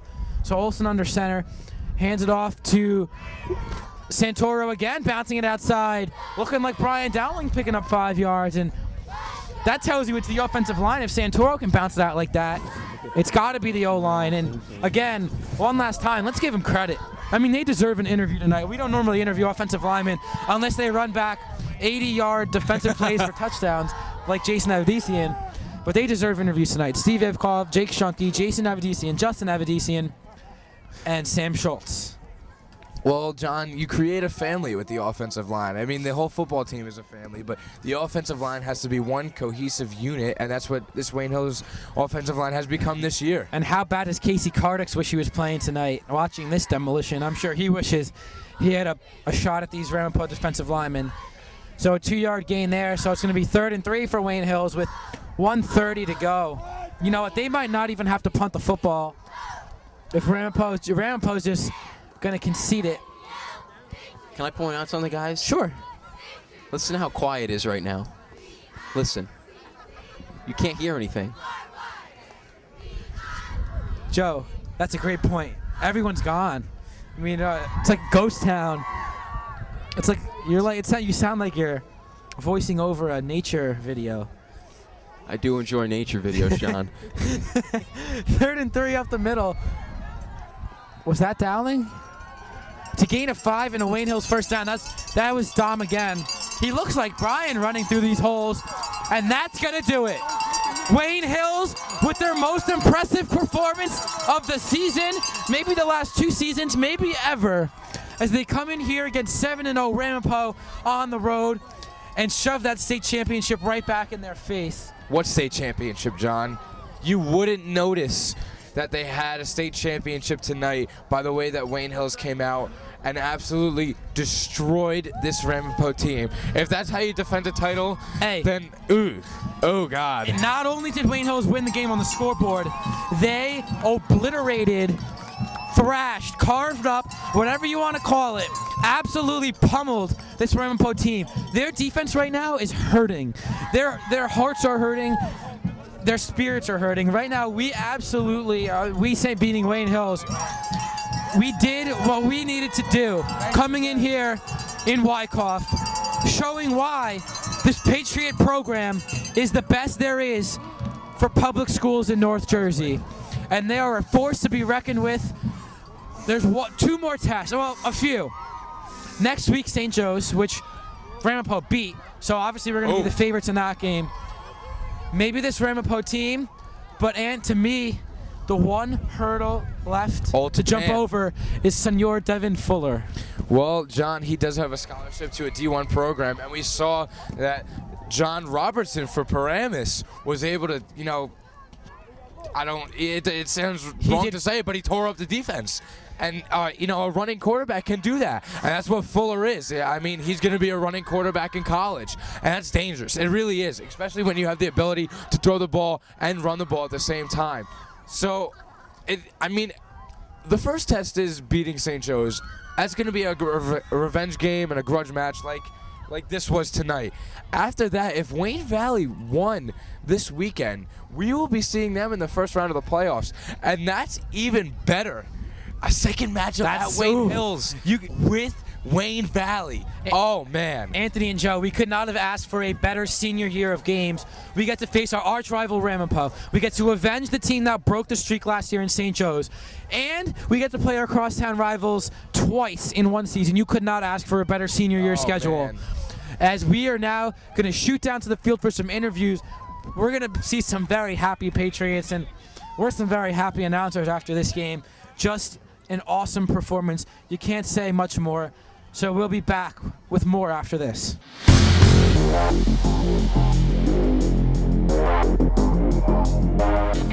Twins right, I formation. That famous power I for the Patriots. Could this be the last game of their season? Twin play action, rolls out to the right, looks to pass, has protection, airs it out to Omar Menazra. He catches it, it's a touchdown. The Patriots win the game. It's good. The Patriots win. Everyone storms the field.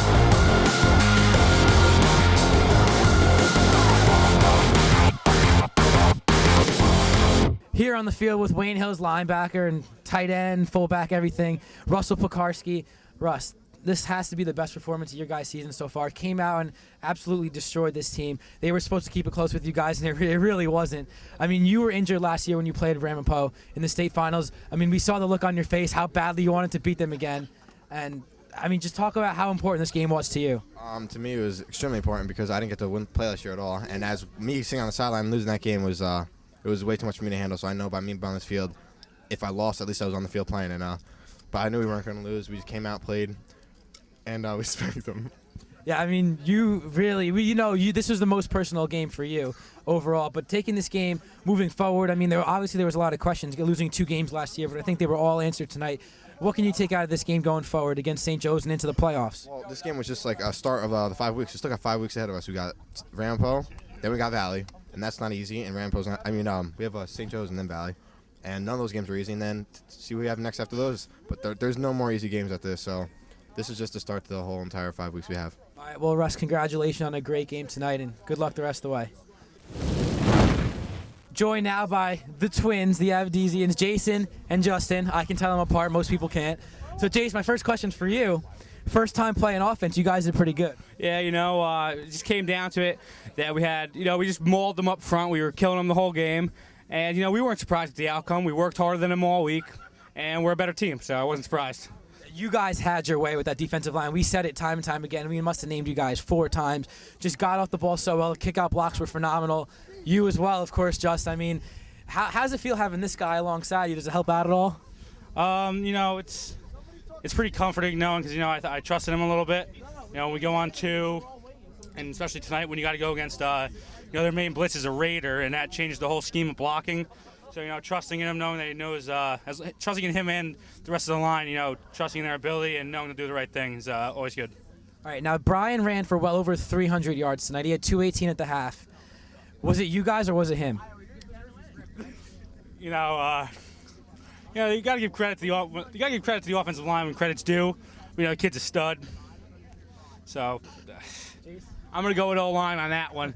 I'm not even gonna hesitate on that one. O-line opened some great holes, but on a serious note, he did a great job.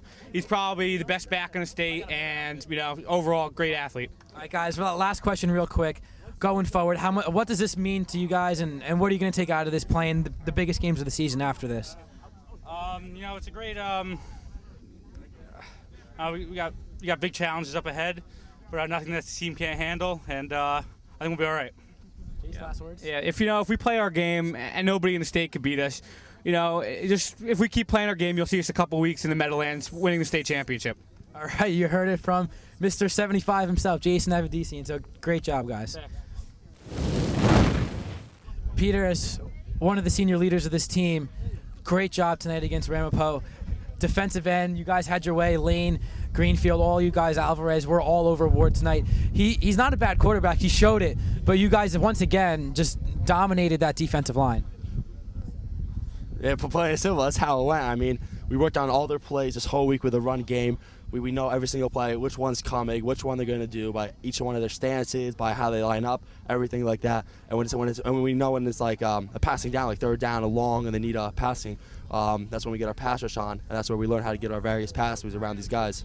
Yeah, it definitely showed that you guys were ready for them because they have a great rushing attack with Bandazian before he was hurt and now Kinsel tonight, and you guys completely shut them down. I mean, the only positive plays they had were when Ward threw the ball deep down the field.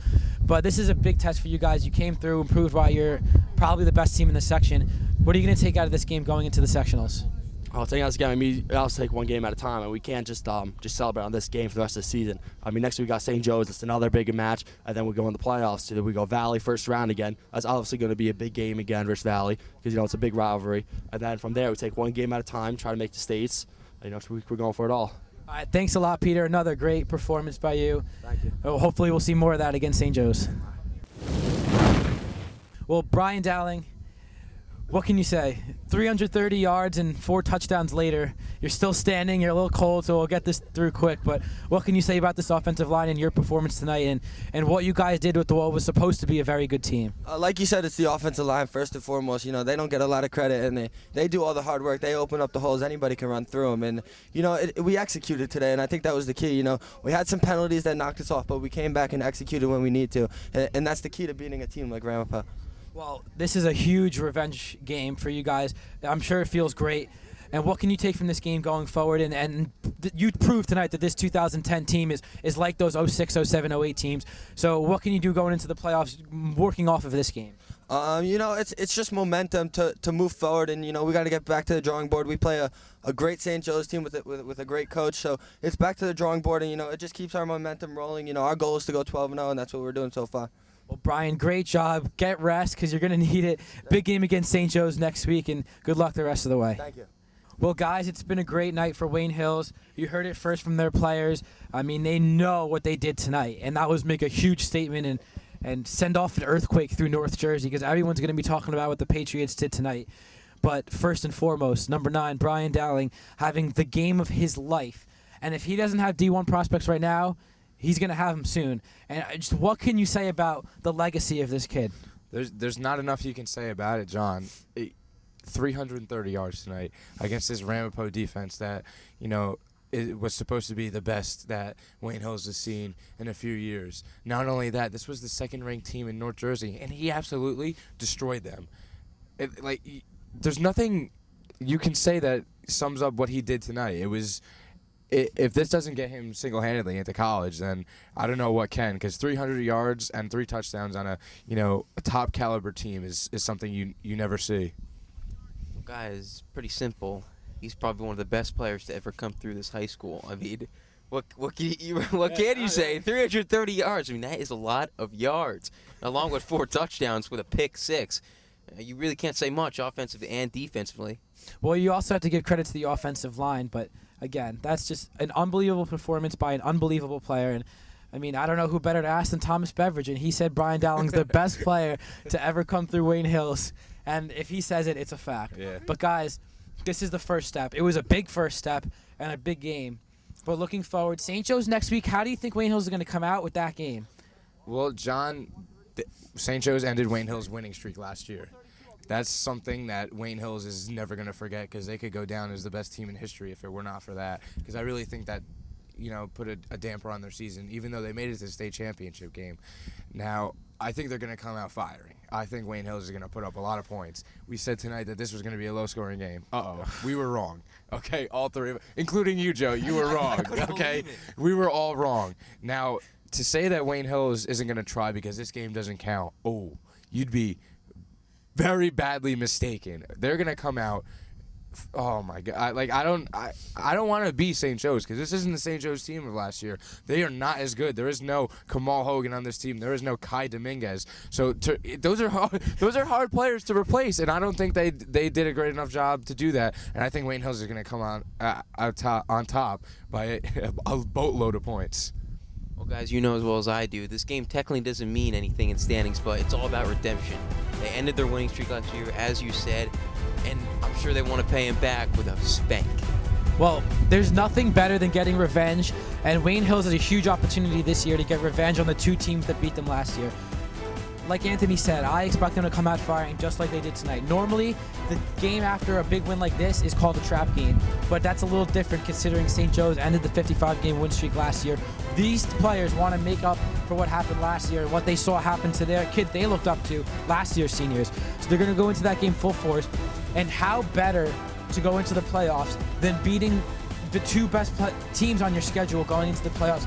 If Wayne Hills can pull out that win next Saturday, they will have a full head of steam going into the playoffs. So that is going to wrap it up here from Ramapo High School. It was a great night for Wayne Hills all around. For everyone on our broadcast crew, Jon Giardiello, Joe Rapp, Anthony Scudillo, I am John Vittas saying have a great night.